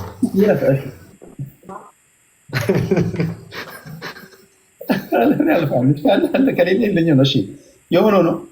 አሁን ቃል ለምሳሌ የሆነ ቤት ባስገባ መዝሙር መከፈት ድምፁን እስከ መጨረሻ ብዘጋው ከዛ ገብተህ ልደት ይሄ ነገር መዝሙር ነው ዘፈን ነው ብለህ መለየት ይችላል። እስኪ አንዴ ድገሙ። እስኪ አስገባው እኔ ቤት አመጣውና በቲቪ መዝሙር ከፈትኩኝ። ለምሳሌ አንተ የኦርቶዶክስ እምነት ተከታይ ስለሆንክ ኦኬ፣ በአንተ ምሳሌ ውስጥ በቲቪ የኦርቶዶክስ ተዋሕዶ ቤተክርስቲያን መዝሙር ከፈትኩኝ፣ ድምፁን እስከ መጨረሻ ዘጋሁት። በቲቪ የኦርቶዶክስ ተዋሕዶ ቤተክርስቲያን መዝሙር ከፈትክ፣ ከዛ ድምፁን ዘጋው። ያንተ ከሆነ ታውቃለህ። የሌላ ሀገር ሰዎች መንፈሳዊ ዝማሬ ሊሆን ይችላል ወይም ዓለማዊ ሊሆን ይችላል፣ አላውቅም። ብቻ ግን በቲቪ ከፈትኩኝ፣ እኔ የከፈትኩት መዝሙር ነው እና ዝም ብለህ ድምፅ ሳትሰማ የሰዎቹን እንቅስቃሴ ብቻ አይተህ ይሄ ነገር መንፈሳዊ ነገር ሳይሆን አይቀርም ትችላለህ ወይስ አትችልም? እኔ ጭራሽ ማንነታቸውን የማላውቀውን ሰዎች ድምፃቸውን ሳልሰማ የሚናገሩትን ነገር ሳላዳምጥ መንፈሳዊ ነው ወይስ አይደለም ብዬ መለየት አልችልም። ኦኬ ቴንክ ዩ። ሲምቦላይዝ የሚያደርጋቸው ነገር ለምሳሌ መስቀል ምናምን አድርገው እስከሆነ እንደዚህ አይነት ነገሮችን ስመለከት ምናልባት እርግጠኛ መሆን ሳይሆን የምችለው በቀላሉ ልገምት ይችላለሁ። ክርስቲያኖች ሊሆኑ ይችላሉ ካለባበሳቸው ወይ ሲያማትቡ ባይ አለባበሳቸው ምናምን አይተህ ዝም ብሎ ምናምን አይተህ ልገምት ይችላለሁ። እርጋታቸውን ሽብሸባም ካለ ሽብሸባቸውን ምናምን አይተህ አይ ቲንክ ይሄ ነገር መንፈሳዊ ነገር ነው መሰለኝ ትላለህ። አእምሮ ይነግራል። መንፈሳዊ ቶክ ሾው የሚያዘጋጁ ሰዎች አሁን የፓስተር ዳዊት ወንድም ያልከው ፓስተር መንፈሳዊ ቶክ ሾው ስታዘጋጅ አማርኛ ማይሰሙ ሰዎች እያደረክ ያለው ኮንቨርሴሽን መንፈሳዊ እንደሆነ ሊገባቸው ይገባሉ። ለምን በመንፈሳዊ ዓለም ውስጥ ያለ ሰው ከሆንክ አንተ ሲምቦላይዝ ማድረግ የሚገባ ነገር አለ። ለምሳሌ የኦርቶዶክስ ተዋሕዶ ቤተክርስቲያን ቃለ መጠይቅ ማንም ሰው ፒክ ያደርጋል። ይሄ መንፈሳዊ ኢንተርቪው ሊሆን ይችላል ይላል አይደል? ጠያቂው ስርዓት አለው፣ መስቀል ያስቀምጣሉ፣ ተጠያቂውም እርጋታ አለው። ድምፁን እንኳን እስከመጠፋ ይሄ መንፈሳዊ ቶክ ሾው ነው ወይም ደግሞ መንፈሳዊ ፖድካስት ነው ትላለህ። ሶፊም እኮ ሱፍ ለብሶ ነው የሚጠይቃቸው። በነገራችን ላይ ብዙ ጊዜ ፓስተሮች ካየ ሱፍ ይለብሳሉ አይደለ? በስነስርዓት ሱፍ ከረባት ምናምን መገለጫቸው ካየ ብዙ ጊዜ በእነዚህ አይነት ልክ ነው። እሱ ብዙ ጊዜ ኢንተርቪው ሲያደርግ ማየ የእሱ ኢንተርቪው እኮ አይደለም ድምፅ እስከ መጨረሻው ቀንሰህ ድምፅ እስከ መጨረሻው በልቅጠህ ራሱ መንፈሳዊ ነው። ዓለም አያታቅም። አንዴ የሆነ ሰው ይዘው ቀርቦ ጀዝባ ነህ እንዴ ይለዋል። አትሰማም እንዴ ዶማ ነገር ነህ እንዴ ምናምን ይለዋል። ከዚህ በላይ ዲፌንድ ላደርግህ አልችልም ሶፊ። ሪከርድ የሆነ ነገር ነው። እኔ እኮ ከእኔ ጋር ግንኙነት የለውም። ቁም ነገር እኔ ከእንትኑ ብዬ ተቆርጻ ያዩትን ነው ሰው የሆነ ሰው የጋብዟል ምነግርህን አሰማም እንዲ ዶማን ሊሰነዝርም እንዲላል ሰውዬው ተጠያቂ ምንድን ነው የምትለው? እንዴት አድርጌ ላስገባብህ ያለው ሰው ከዚህ በላይ እንዲ አሰማም እንዴ አይነት አውሯል ምናምን የሚል ተጠያቂ እንዴት እያቀረብክ አንደኛ አይ ዶንት ቲንክ ለእምነቱ ተከታዮች ራሱ በአግባቡ እምነቱ በመጥፎ ሁኔታ እንዲታይባቸው የማድረግ ነገር ካልሆነ በስተቀር አንዴ ደግሞ እግዚአብሔርን አስተኝቼ የደበደብኩት የሚል ሰው ሲያይች እሱ መሰለኝ ባልሳሳት ሌላውን ይቅር። አንተ በዓለም ያሉ ሰዎች እንደዚህ አይነት ሰው ታስተናግዳለህ። እኔ አሁን እኔ በዓለም ያለው ሰው ነኝ። በእግዚአብሔር ላይ የሚዘባበትበት ሰው ካገኘሁ አሽቀንጥሬ ያባረዋል። እግዚአብሔርን አስተኝቼ የረጋገጥኩት እግዚአብሔርን አስተኝቼ ያደረኩት የሚል ሰው እንዴት ነው መድረክ የምትሰጠው? ምንድን ነው የምታገኘው? ምን ለማትረፍ ነው? ያሁን ደግሞ የፓስተር ዳዊት ወንድም ነው። ፓስተር ዳዊት እንግዲህ በሃይማኖት ውስጥ ትልቅ ቦታ ያለ ሰው እና እሱ ግን አይ ቲንክ አይደል ነው ካለ ቢመጣ እና በጠይቀው ደስ ይለኝ ነበር። ካልሆነ ግን ችግር የለውም ሌላ ጊዜ እናደርጋለን። እንትና እንዳያው ኦፌንድድ እንዳያው ያየሁት ነገር ስለሆነ ምናልባት ቀርበህ ብታወራው የራሱ የሆነ ምክንያቶች ሊኖሩት ይችላል እና እሱ ያንን በማድረጉ እና እንደዚህ አይነት ሰዎችን ፊት ለፊት በማምጣቱ በእርግጥ ለጆሮ የሚሰቀጥጥ ነገር ልንሰማ እንችላለን። ግን ምን ያህል ሐሰተኞች እንዳሉ ግን የማጋለጥ ስራ ላይ ግን ትልቅ ድርሻ አለው ብዬ አስባለሁ። አንቅቷቸዋል ብዬ አስባለሁ። አንድ ልጅ አለ የሆነ ልጁ የመጨረሻ የራሱን ፊት ራሱ በመስታወት ሲያይ እንደ በቃ ሰው ያየው ይመስላል። እንደ እውቅና የሚቆጠር ልጅ የራሱን ፊት ራሱ በመስታወት ሲያይ ህዝብ ያየው ይመስላል። በቃ በዛ ደረጃ ነው ለእውቅና የሚጋጋጥ ይመስለኛል። አንድ ፀጉሩን የተቆረጠ ነቢይ የሚባል ልጅ እንዴት ተቆረጠ? እሱ ነው ኢንተርቪው ሲያደርግ ያየሁት። መስታወት ፊት እንኳን ለመቅረብ ብቁ ያልሆነ ሰውዬ ነብይ ነህ ብለህ አቀርበህ እግዚአብሔርን አስተኝቼ መታው ተረጋገጥኩት ሲል እንዴት አስችሎ ነው የምትሰማው? ከማን በዓለም ያሉ ሰዎች እነዚህ እግዚአብሔርን አቁ የምትላቸው ሰዎች እንኳን አይታገሱ። ተው እባክህ ከማን እንደዚህ አይነት ነገር እንዳትናገር፣ ዞር በል፣ በመብረቅ እንዳታስመታኝ፣ ዞር በል፣ እንደዚህ አይነት ወሬ እንዴት ታወራለህ ብሎ ያባራል። ይሄ ይጋብዛቸዋል ስቱዲዮ። አንደኛ የሚዲያ ነገር አያውቅም። ዝም ብሎ ልጁም ራሱ ዝም ብሎ አይዶን አምሶሪ ብቻ ግን ይቀር። እሺ ወደ ጓደኛ ስለሆነ እንትን እንዳይል ግን መገሰጽ አለበት፣ መማር አለበት። መገሰጽ አለበት። ይስማማል። እሺ ክብራትና ክብራን፣ ልደት ነው። የኢትዮጵያ ኦርቶዶክስ ተዋሕዶ ቤተክርስቲያን እንቁ ልጅ ነው። በጣም እንቁ ልጅ ነው። ተጽዕኖ ፈጣሪ ነህ ምናምን ይለዋል ብዙ ሰዎች። ተጽዕኖ ፈጥረሃል። ፓስተር ካሳሁን አበባ የሚሰጥ እዛ 2% ፓስተር ካሳሁን ታውቀዋለህ? ተወያይተናል። እዚህም ቲክቶክ ላይ ከዛሬ 1 ዓመት ምናምን በፊት ፓስተር ካሳሁን ለማን ነው የምትለኝ? ፓስተር ካሳሁን ለማ ተወያይተናል። ከአንድም 2 ተወያይተናል። አሁን ግን ብዙ አላየሁም። እሺ ወደ አንተ ልምጣ። ተጽዕኖ ፈጣሪ ነህ ይላል። አንዴ አይ ቲንክ እኔ ጋር በነበራችሁ ኮንቨርሴሽን እንዳልክ እንደዛ ሲል ከዛ በኋላ ቅጽያ ስም ሆኖ ነው ወይስ ከዛ በፊትም ልደት ተጽዕኖ ፈጣሪ ነው?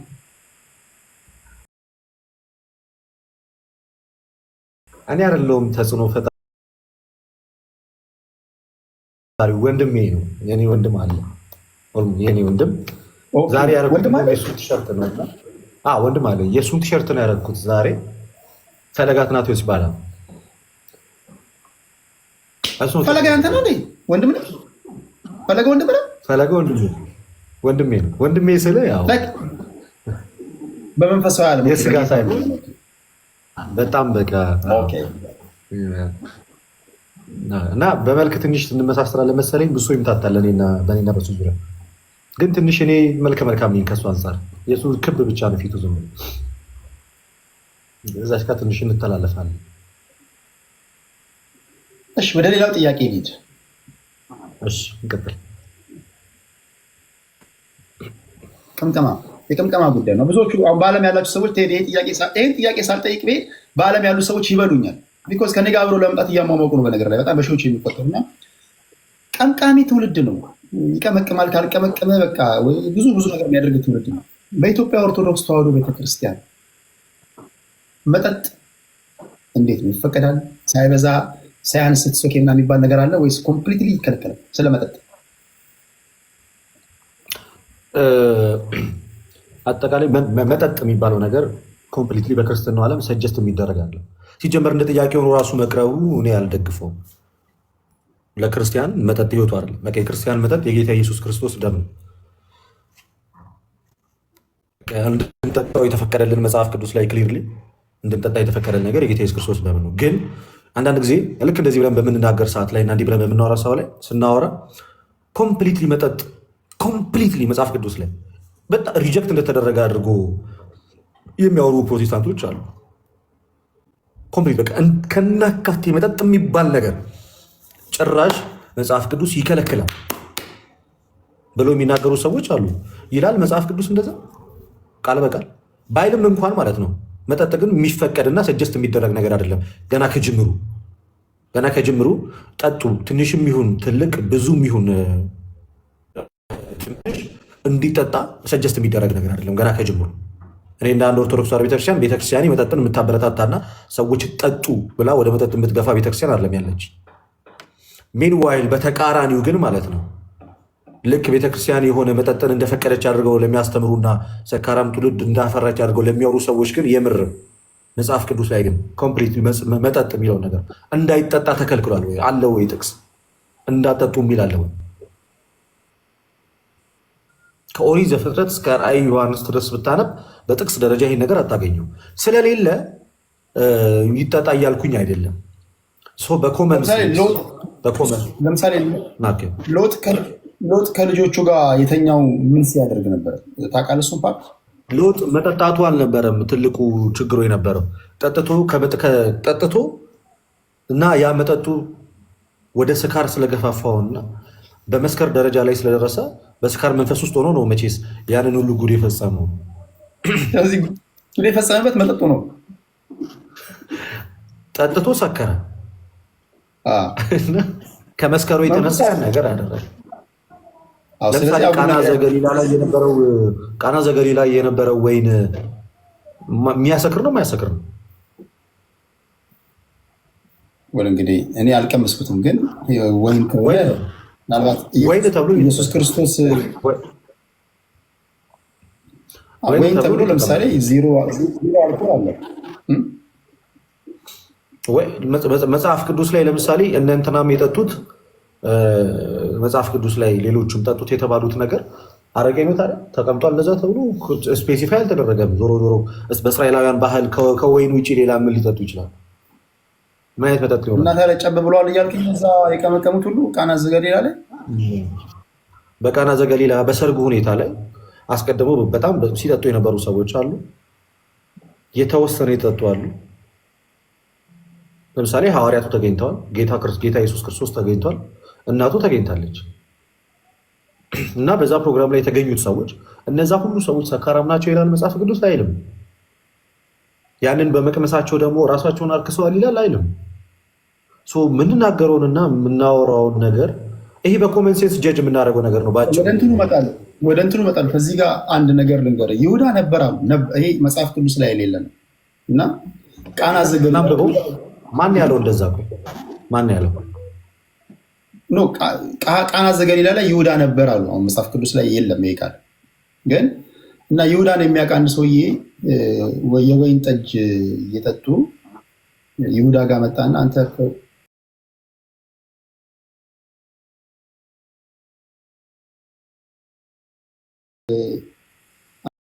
ደግሞ ስጠጣ የምትናገረውን አታውቅም ብሎ ይሁዳ ተናገረ ይባላል። ይሄ አፈ ታሪክ ነው። ፖይንቱ ምንድን ነው? አሁን አንተ ቃና ዘገሊላ ላይ የነበረው ያሰክራል ካልክ ሁሉም እዛ ጋር ይጠጡ የነበሩ ሰዎች ሁሉ ሰክረዋል እያልከኝ ነው ማለት ነው።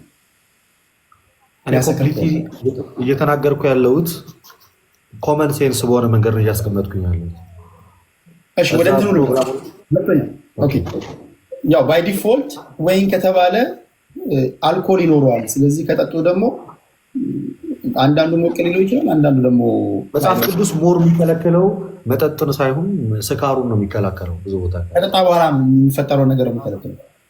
ለምሳሌ እስኪ ገላትያ ላይ እስኪ ያለውን ነገር ለመመልከት እንሞክር። ጣዖት ማምለክ፣ መዋር፣ ጠል፣ ክርክር፣ ቅናት፣ ቁጣ፣ እድመኝነት፣ መለያየት፣ መናፍቅነት፣ ምቀኝነት፣ መግደል፣ ስካር፣ ዘፋኝነት ይህን የሚመስል ነው ይላል። መስከር የሚለውን ነገር ኢንጀነራል መጽሐፍ ቅዱስ ሰጀስት አያደርጉም እና የተከለከለው ሰዎች መጠጥ በሚጠጡ ሰዓት ላይ እኔ እንዳጠቃላይ ማለት ነው መጠጥ የሚለው ነገር ሰጀስት የሚደረግ ነገር አለ። ሰዎች ለምን ይጠጣሉ? አላስፈላጊ ከጠጣ ጠጥቼ እኔ አልሰክርም የምትል የለም። አንደኛ የምታስገባው አልኮል ነው። በተቻለ መጠን የማይሰክሩ ሰዎች ሊኖሩ ይችላሉ አይደል?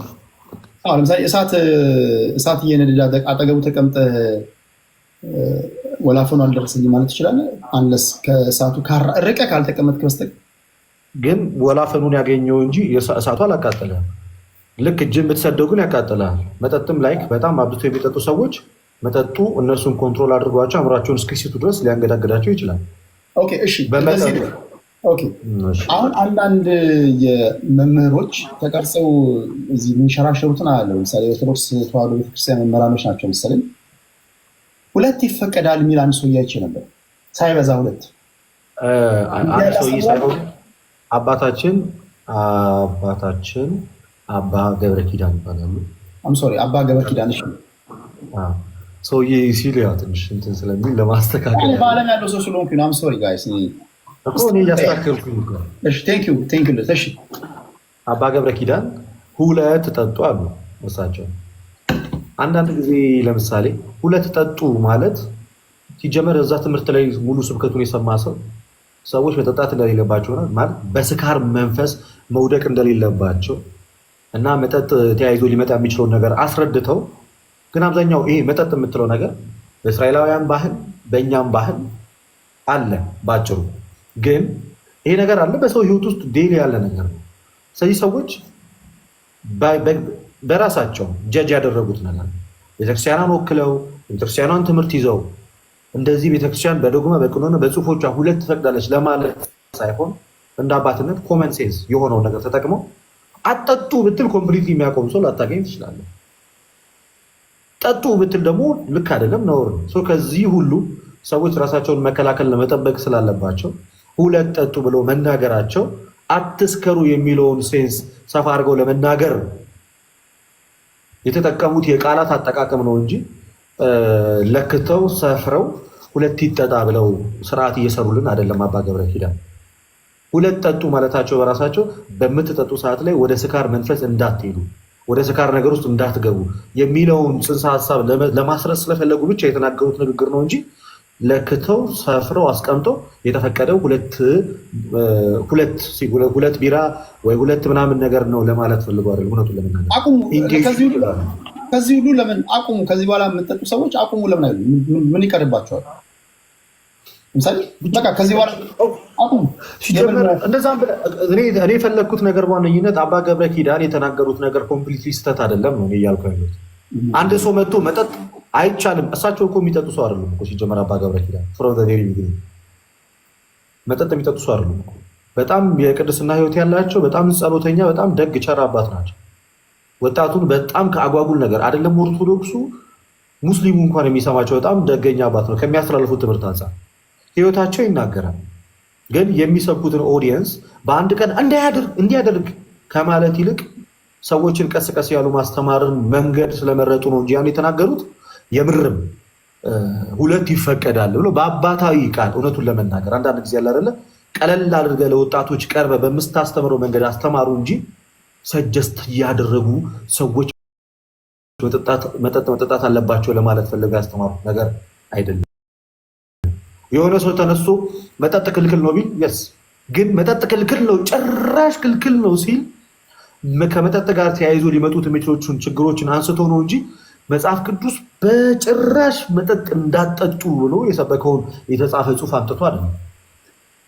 ኦኬ፣ በዚህ ጉዳይ ላይ ማስተባበያ እንሰጣለን ካላችሁ መድረኩ እሱ የፈለገውን የመናገር መብት እየተጠበቀ ነው።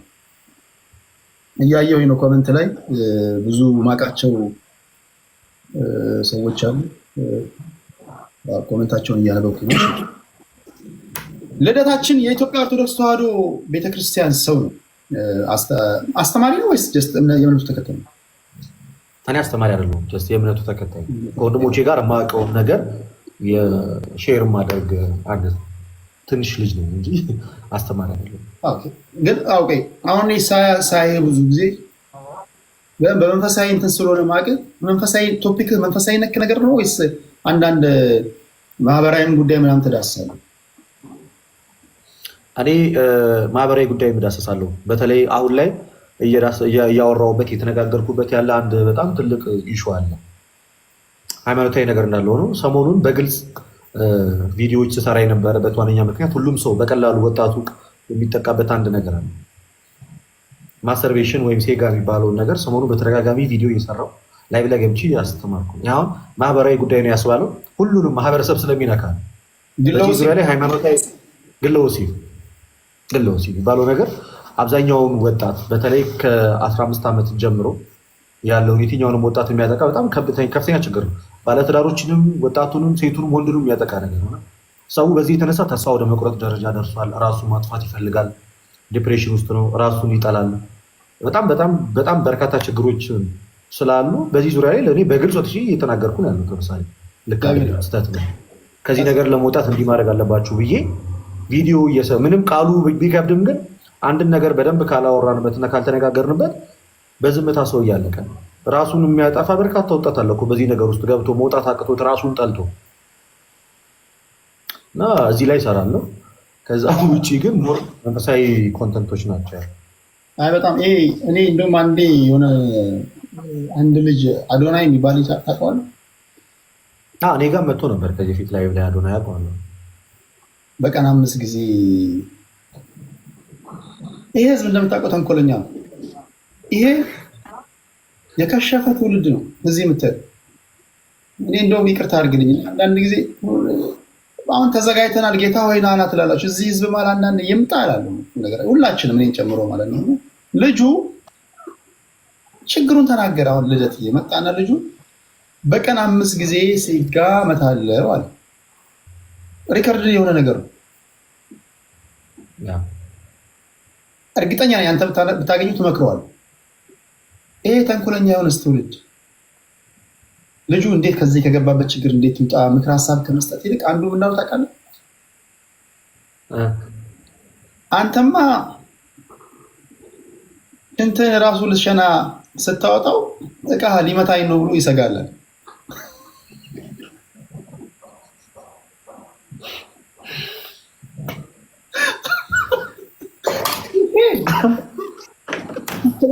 እንዴት አሁን እንደዚህ ይባላል? ለምዳኔ ነው።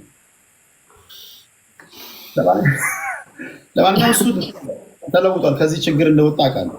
ከዚህ ችግር ከኔ ጋር ስትቀርብ በሁሉ ነገር ሬዲ መሆን አለብህ። እኔ በአንድ ነገር ብቻ እኮ አይደለም በሁሉም ነው የማወራችሁ እና በዚህ ጉዳይ ላይ ልደት እያስተማርኩ ነው ሲል ያ ነገር ትዝ ብሎኝ ነው እንጂ እንዴት ተቀላቀለላችሁ? አንድ ሰው እግዚአብሔርን ቴዲ ሰው አበሻ ልምዱ ነው በራሱ መቀለድ። ብዙ ጊዜ በራሱ ይቀልዳል እና እንደዚህ እኮ የሚቀልደው ሰውዬ ከዚህ በዚህ ሱስ እኮ ምናልባት ተጠቂ እኮ እያደረገውም ሊሆን ይችላል። ይሄ ኮሜንት የሚጽፈው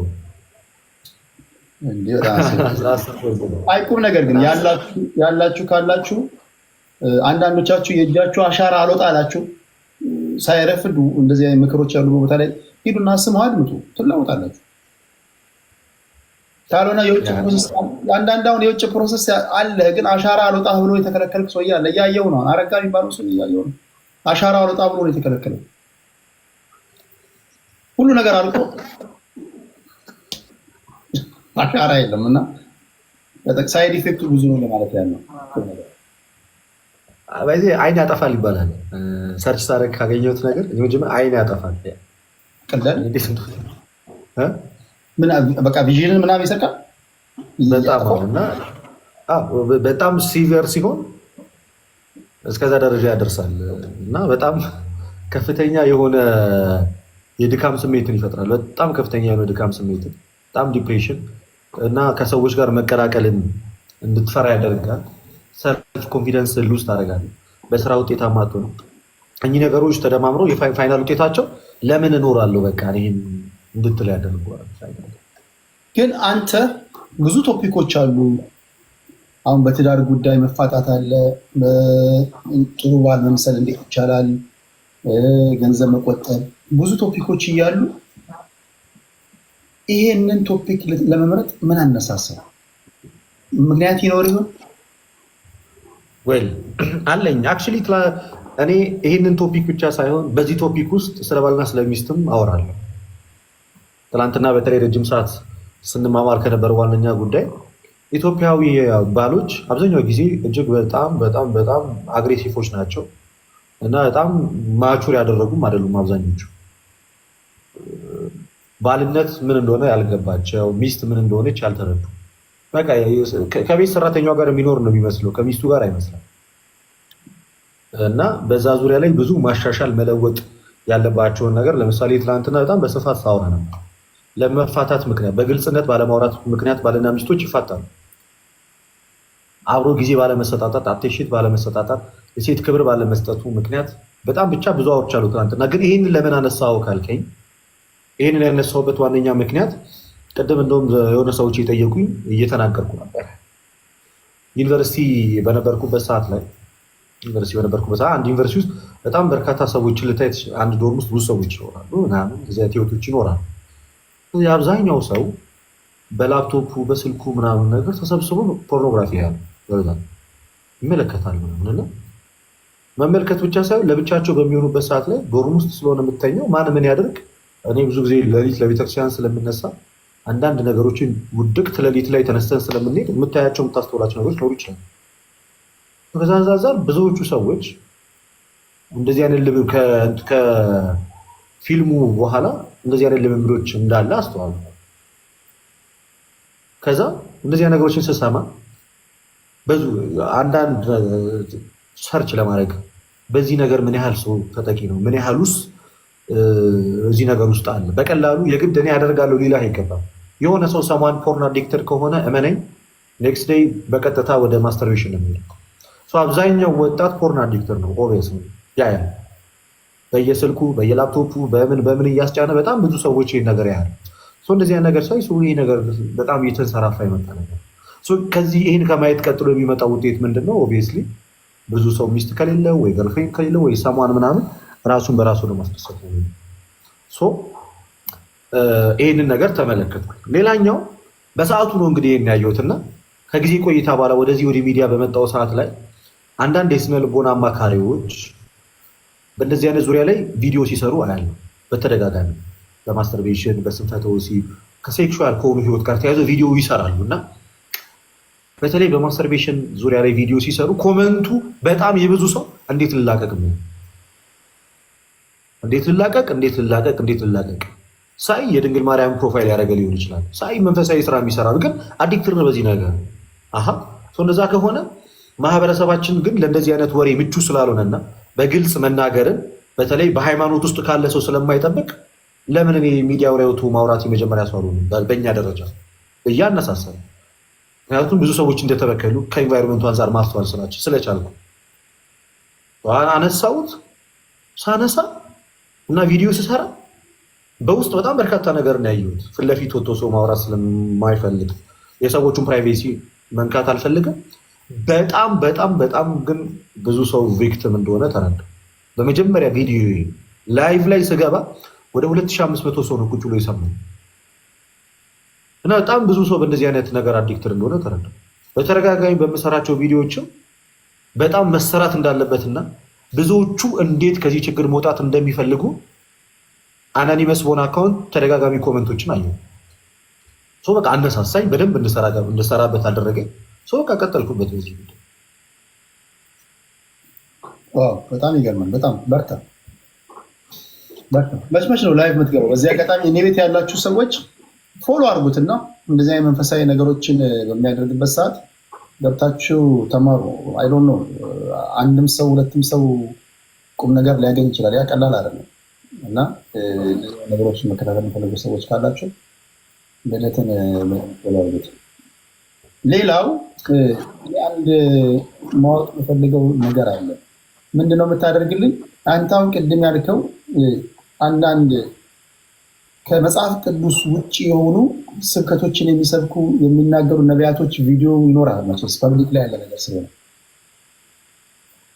አለ ያላቸው ሰዎችም አሉ። ብዙ የኛው ሰዎች ሆነው ሞር እዚህ ነገር ላይ ፓርቲሲፔት የሚያደርጉ ልጆች አሉ። ብዙ ሐሰተኛ ቪዲዮዎች አላቸው በቅርባችን ያሉ እኔው ማውቃቸው ልጆች። ሌሎች እሱን ትሰበስባለህ።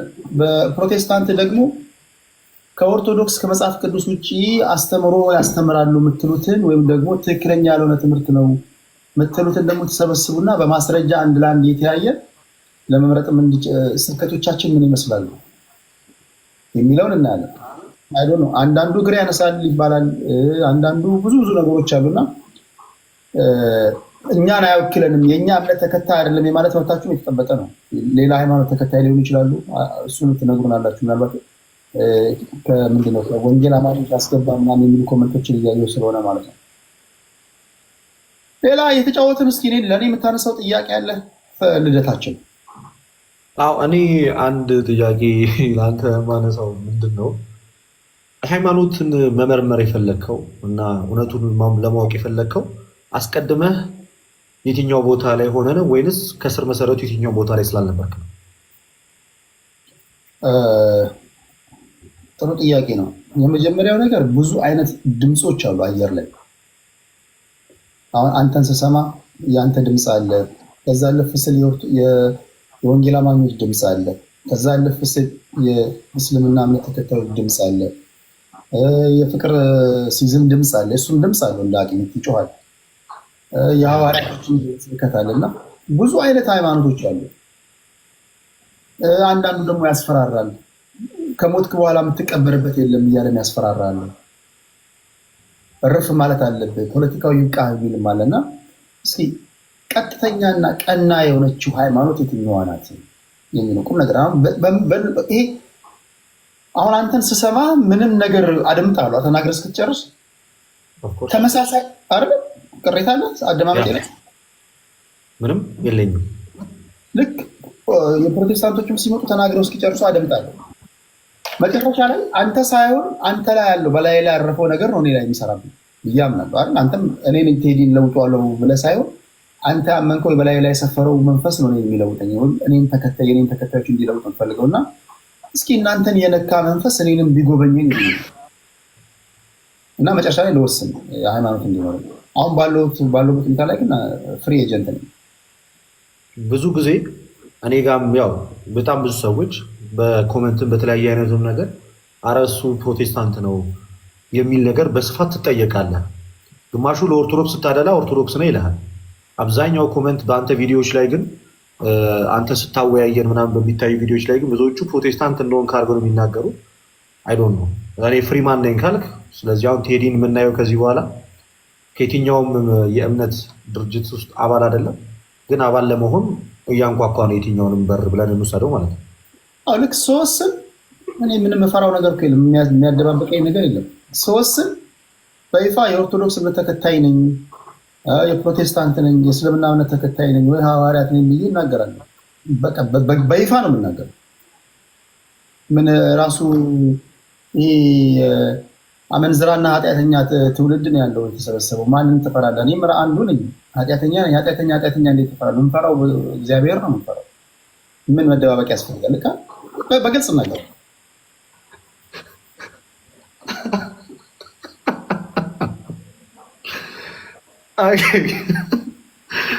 አንተ ሁለቱንም ዓለም አይተሃል። ለምሳሌ ቴዲ የፖለቲካውን ውይይት አይተሃል፣ ረጅም ጊዜ አወያይተሃል፣ ወደዚህኛው መጥተሃልና ማኔጅ ለማድረግ ሁለቱን ምን አይነት ቴክኒክ ነው የምትጠቀመው? ወይንስ የትኛው ሞር ይከብዳል ከሁለቱ?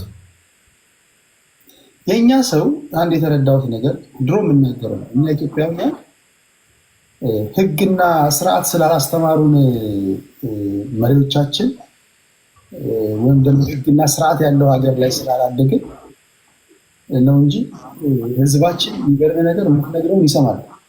ለምሳሌ አሁን እኔ የዛሬ 3 ዓመት ሳዋይ የነበረበት ነገርና አሁን ያለው አንድ አይደለም። አሁን የምናገረውን በተደጋጋሚ የምናገረውን ሰምተው ለቤት ይገዛሉ።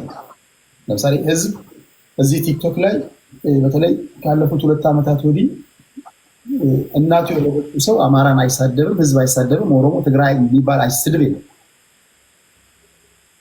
ፖለቲካ እንዴት ነው መናገር ያለባቸው የሚለው አስቀድሜ በተደጋጋሚ ስነግራቸው ተረድተው ኢቨን አንዳንዴ እንኳን ካፋቸው አምልጧቸው ሲናገሩ ሶሪ ይላሉ።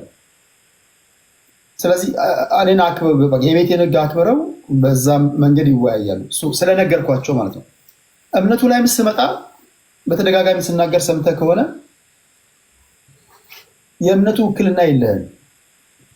የአንድ ኦርቶዶክስ ተዋሕዶ ቤተክርስቲያን ልጅ ነህ። የገባህን ልታስተምረኝ ነው የምትመጣው። ሳዋይ የቤቱ ስርዓት ይሄ ነው ብዬ እነግርሃለሁ። ለምሳሌ ልደት ተናግሮ እስኪጨርስ ድረስ ከበደ እንዳትገባበት እላለሁ። እኔ የምፈልገው ልደት ምን ተናግሮ እስኪጨርስ ድረስ እናድምጠው ነው። ከዛ ልደትም ተመሳሳዩን ትተገብራለህ ማለት ነው። ያ ሲሆን መጨቃጨቅና መሰዳደብ አይኖርም፣ ህዝብ ይፈርዳል። ስለዚህ በዚህ ስታይል ስለሆነ ያስለመድኳቸው ለማወያየት ቀሎኛል ብዬ አስባለሁ። መጀመሪያ ኦልሬዲ ሴት ስላደረግኩ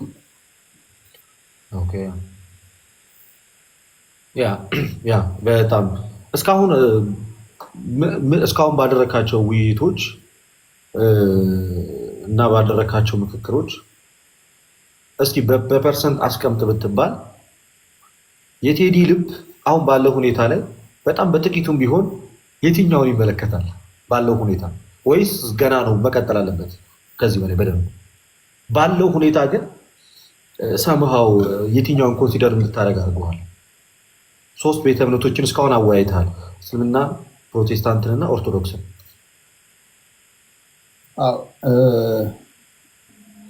በብዛት የገባችሁት የኦርቶዶክስ ልጆች ናቸው። በፐርሰንት አሁን አልነገርም፣ ግን ብዙ ጊዜ ስናገር ተቆርጦ የወጣውን ቪዲዮ አይተህ ከሆነ በጣም ውስጥ ስብዕናችሁን የገዛኛል። ስለ እውነት ለመናገር ስብዕናችሁ ተደጋጋሚ ይናገራሉ። በተለይ የኦርቶዶክስ ተዋሕዶ እምነት ተከታዮች ትክክለኛ የኦርቶዶክስ ልጆች ሲመጡ አንተ መጥተሃል፣ ፈለገ መጥተዋል፣ መዝሙረ ያሬድ መጥተዋል፣ ከዛ ማነው አንድ ስሙ ማያዘልኝ ልጅ አለ ኤርሚ ኤችዲ መጥተዋል፣ አንተ ጋር ዮሐድ መጥተዋል፣ ኤርሚ መጥተዋል፣ ዮሐድ መጥተዋል። ግን አዎ ዮሐድ ነው በስም አስታውሰዋለሁ። አንዴ ነው የመጣው። ስለ እውነት ለመናገር እኔ ምን አልወድም መሰለህ፣ አሁን ጭቅጭቅ አልወድም። አሁን ፖለቲካ ሳዋይ አንዱ ሲናገር ሌላው ሲናገር ይሄ ቆሎ ገበያ ሲሆን አልወድም። አድማጭ ተመልካቾች በቃ ውክብ ይላሉ፣ እኔም ውክብ እላለሁ። እና ስርዓት የመጀመሪያው ነገር ከእናንተ ያየሁት ስርዓት አይቻለሁ በጣም። ለምን እኔ ትሁት መሆን ስለምፈልግ መማር የምፈልገው ያንን እና እኚህን በብዛት እናንተ በብዛት መድረኩን የያዛችሁት እንደውም እናንተ ናችሁ። እና በብዛት መታችሁ ከእናንተ ያየሁት ነገር አለ። የመጀመሪያ ስቴፕ ነው ይሄ። የፕሮቴስታንት እንትና መጥቷል፣ ኤፍሬም ባለጊዜው ይህ ማለት ሌሎቹ እንደዚህ ስርዓት የላቸው ማለት ሳይሆን በቃ ያገኘኋቸው እነዚህ ልጆች በስብናችሁ በተለይ የኦርቶዶክስ ተዋሕዶ ወክላችሁ ከዛ የዛ እምነት ተከታይ ናችሁ የምትመጡ ልጆች በስብዕና ደረጃ በጣም የሚገርም እንትን ያየሁባችሁ። ፐርሰንቴጁን ግን ሌላ ጊዜ እነግርሃለሁ። እሺ፣ ሌላ ጥያቄ የምታነሳውን እንቀበላለን። የሚሰማል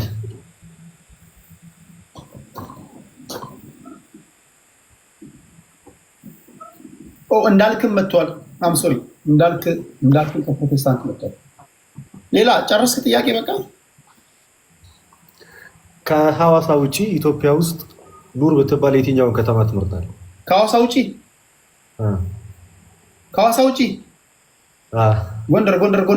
ጎንደር በኋላ ሁለት ጊዜ አላስብም። ቀጣይ የአንተን ጥያቄ ግን ለምን መረጥከው ጎንደርን? እኔ ብዙ ታሪክ አለ ከልጅነት ጀምሮ። የራሴ ብዙ እንትኖች አሉ ከልጅነት ጀምሮ። ሌላ ጊዜ በደንብ እንትን እላለሁ በስፋት። እሺ፣ ሌላ አልዘገየህም። መልሱ ፈጣን ነበር በጣም። አይ በጣም ደስ ይላል። ሌላ ጥያቄ እስከሚመጣልኝ ድረስ አንተ ካለ ጥያቄን የተጠያየቅን መቀጠል እንችላለን። ታስረህ ታውቃለህ? አላውቅም። በጋብቻም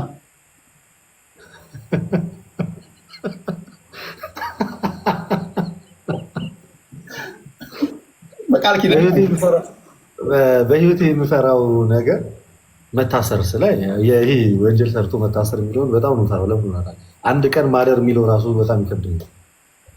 በጋብቻ በቅርቡ መታሰሪያ አይቀርም።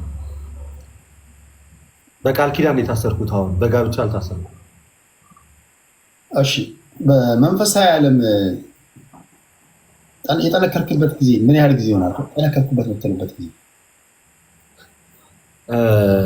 መንፈሳዊ ህይወት እውነቱን ለመናገር ሁልጊዜ ልንጠረክረው የሚያስፈልግ ህይወት ነው። ግን እኔ እስከዚህ ደረጃ በደረስኩበት የምወደው የኔ መንፈሳዊ ህይወት ነበር የሚል አይወራም። ግን ለእኔ ጥሩ ጊዜ ብዬ የማስበው ዩኒቨርሲቲ ገብቼ የመጀመሪያው ዓመት ላይ ብዙ ቤተክርስቲያን የመሄድ እኔ ሲጀመር ዩኒቨርሲቲ ላይ በጣም ቦዘኔ ሰው ነበርኩ። ከዛ በጣም በግፊት ወደ ግቢ ጉባኤ ምናምን ያስገቡኛል እና ግቢ ጉባኤ ከገባው ሰዓት ጀምሮ እነሱ በጣም ቢገፋፉኝም ግን ከገባው ሰዓት ጀምሮ በማላውቀው ሁኔታ ውስጤ በጣም በቃ ኃይለኛ ፍቅር ነው ያደረው የቤተክርስቲያን እና የነበረኝ ነገር በዛን ሰዓት በጣም ለብዙ ሰው የሚያስገርም ነበረ ለውጤ። እኔ በጣም በርካታ ህይወቶች የነበሩ ሰው ዩኒቨርሲቲ ላይ ኦቨር ወጣ ነበር ከብዙዎቹ ጋር በጣም ጭምልቅልቅ ያለ ህይወት የነበረኝ ሰው ነው። ስለዛ በብዛት የምታወቀው በእንደዚህ አይነት ነገር ነው። ሞመንት እዛው ውድቀትህን ቦዘኔነትህን የሚያውቁ ሰዎች ተመልሶ ደግሞ ቤተክርስቲያን እንትን ውስጥ ሲያዩ ልክ እዛ መቦዘኑ ላይ በጣም ጎበዝ እንደነበርኩኝና ዴዲኬትድ እንደነበርኩኝ በሰዓቱ ሞመንት ወደ ቤተክርስቲያን የተመለስኩበት ሰዓት ላይ ኮምፕሊት እርግፍ አድርጌ ነበር የተመለስኩት እና በጣም በትጋት ነበረ ቤተክርስቲያን የሚሄደው በጣም በሌሊት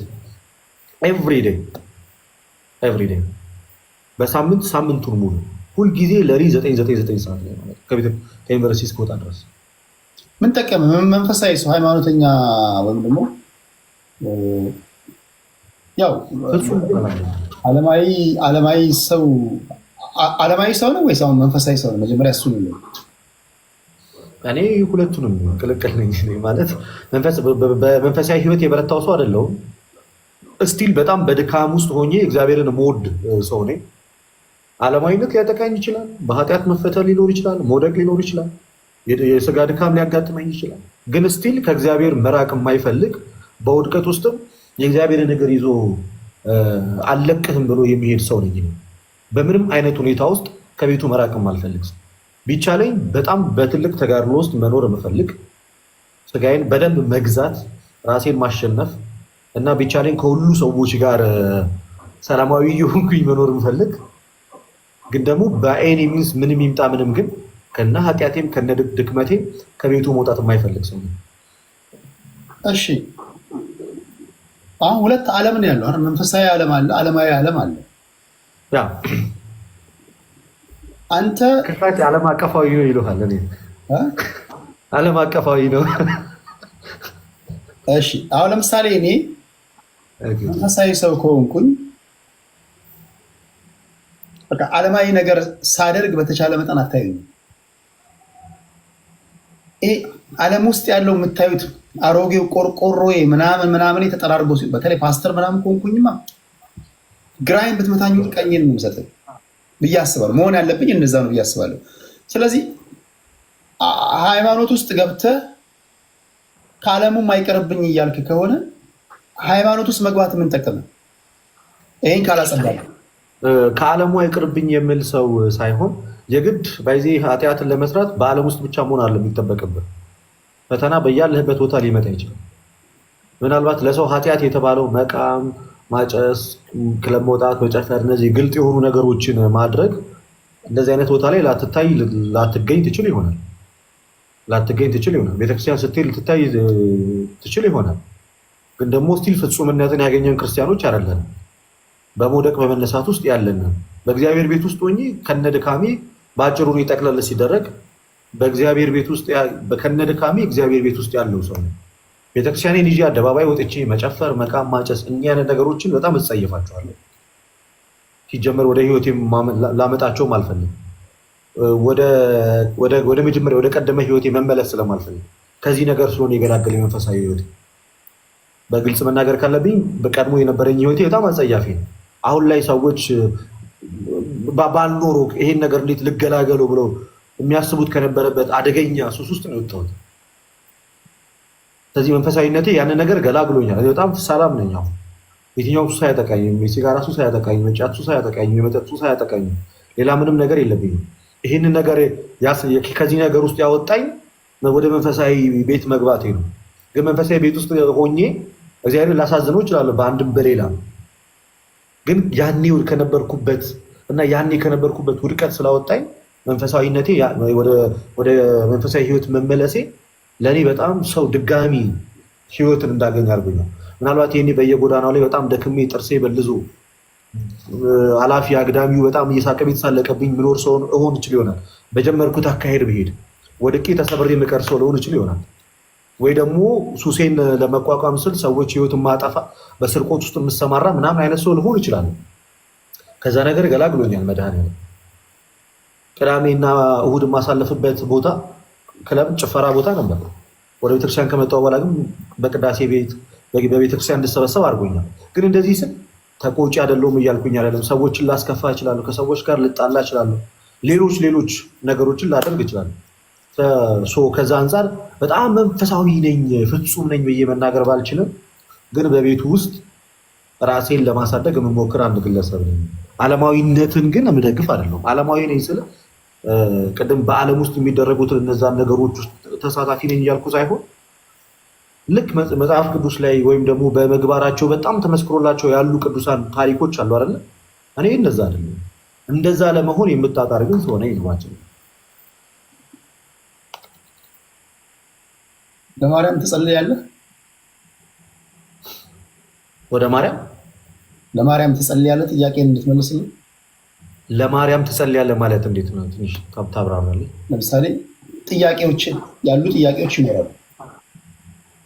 አሁን አንተ እንደ ሰው ነገሮች ይኖራሉ፣ ያስጨነቁ ነገሮች ይኖራሉ። ኦፍኮርስ ቅድስት ድንግል ማርያም እባክሽ ችግሬን ፍችልኝ፣ ብሶቴን አቅልልኝ ብለህ ቀጥታ እሷ እንድትፈታልህ በቀጥታ በዳይሬክት ትእዛዝ እንደዛ ትጸልያለህ? ጸልዬ አውቃለሁ፣ ተፈቶልኝም ያውቃል። በጣም በርካታ ጊዜ ጸሎት ትሰማለች፣ ትመልሳለች በሚገባ።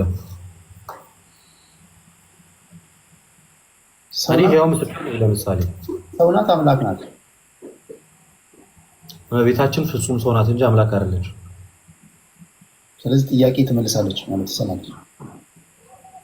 ኦፍኮርስ የሰውን ጥያቄ መስማትና የሰውን ጥያቄ መመለስ እኮ አምላክ ብቻ የሚያደርገው ነገር ወይም ደግሞ በአምላክነት ደረጃ ላይ ብቻ ያለ ስራ የሚሰራ አይደለም።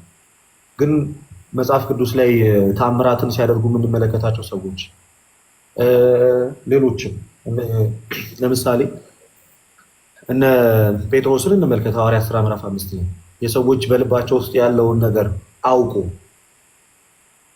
ምን እንዳስቀሩ ተረድቶ የሞት ፍርድ የፈረደባቸው ጴጥሮስ ነው። ሰውን የዛን ሰዓት ላይ ጴጥሮስ አምላክ ሆኖ ነው አይደለም። በተሰጠው ኃይልና ስልጣን ማድረግ ያለበትን ነገር አድርጎ ነው። ለምሳሌ ለመጀመሪያ ጊዜ ሐዋርያትን የሾመው ክርስቶስ ነበር። ከነሱ ውስጥ አንዱ ሲጎል የሾሙት እነማን ናቸው? ሐዋርያት ራሳቸው አይደሉ? ተሰብስበው መንፈስ ቅዱስ መሪነት ያንን ስራ ያከናወኑት እነሱ ናቸው። ለምሳሌ በሐዋርያት እጅ ለምሳሌ ሰዎች መንፈስ ቅዱስን ይቀበሉ ነበር አይደለ? ሌሎቹ እጅ ሲጭኑ መንፈስ ቅዱስን መሙላት አይችሉም። ሐዋርያት ብቻ ግን ይህን ሲያደርጉት መንፈስ ቅዱስን ይሞላሉ በሰዎች ላይ እጃቸውን በመጫን። አሁን ይህን ማድረጋቸው አምላክ አያሰኛቸውም፣ ግን እጅግ ቅድስናና ፍጹምነት ደረጃ ላይ ከመድረሳቸው የተነሳ ይህንን ነገር ሲያደርጉት እንመለከታል። ያዕቆብ መልእክት ምዕራፍ 5 ከቁጥር 15 እስከ 16 እርስ በርሳችሁ የጻድቅ ሰው ጸሎት በጽራዋ እጅግ ኃይልን ታደርጋለች፣ እርስ በርሳችሁ ተናዘዙ ብሎ የሚናገረው ነገር አለ። አንዱ ወደ አንዱ ለአንዱ መናገር ክርስቶስ ኢየሱስ በቤተክርስቲያን ውስጥ የሰራውና ያደረገው ነገር ከኛ ቀድመው የበረቱትና የጸኑትን ክርስቲያኖችን የእነሱን እርዳታ መጠየቅ ምንም ክፋት የለው። ምክንያቱም የደከመውን የበረታው እንዲያገዘው ጭራሽ መጽሐፍ ቅዱሱ ስለሚያዝ ማለት እኔ እነሱን ለእገዛ መጠየቄ ይህ መጽሐፍ ቅዱሳዊ የሚያደርገኝ አይደለም። ለምሳሌ ጳውሎስን ለመመልከት እንችላለን። በአንደኛ ቆሮንቶስ ምን እንዳለ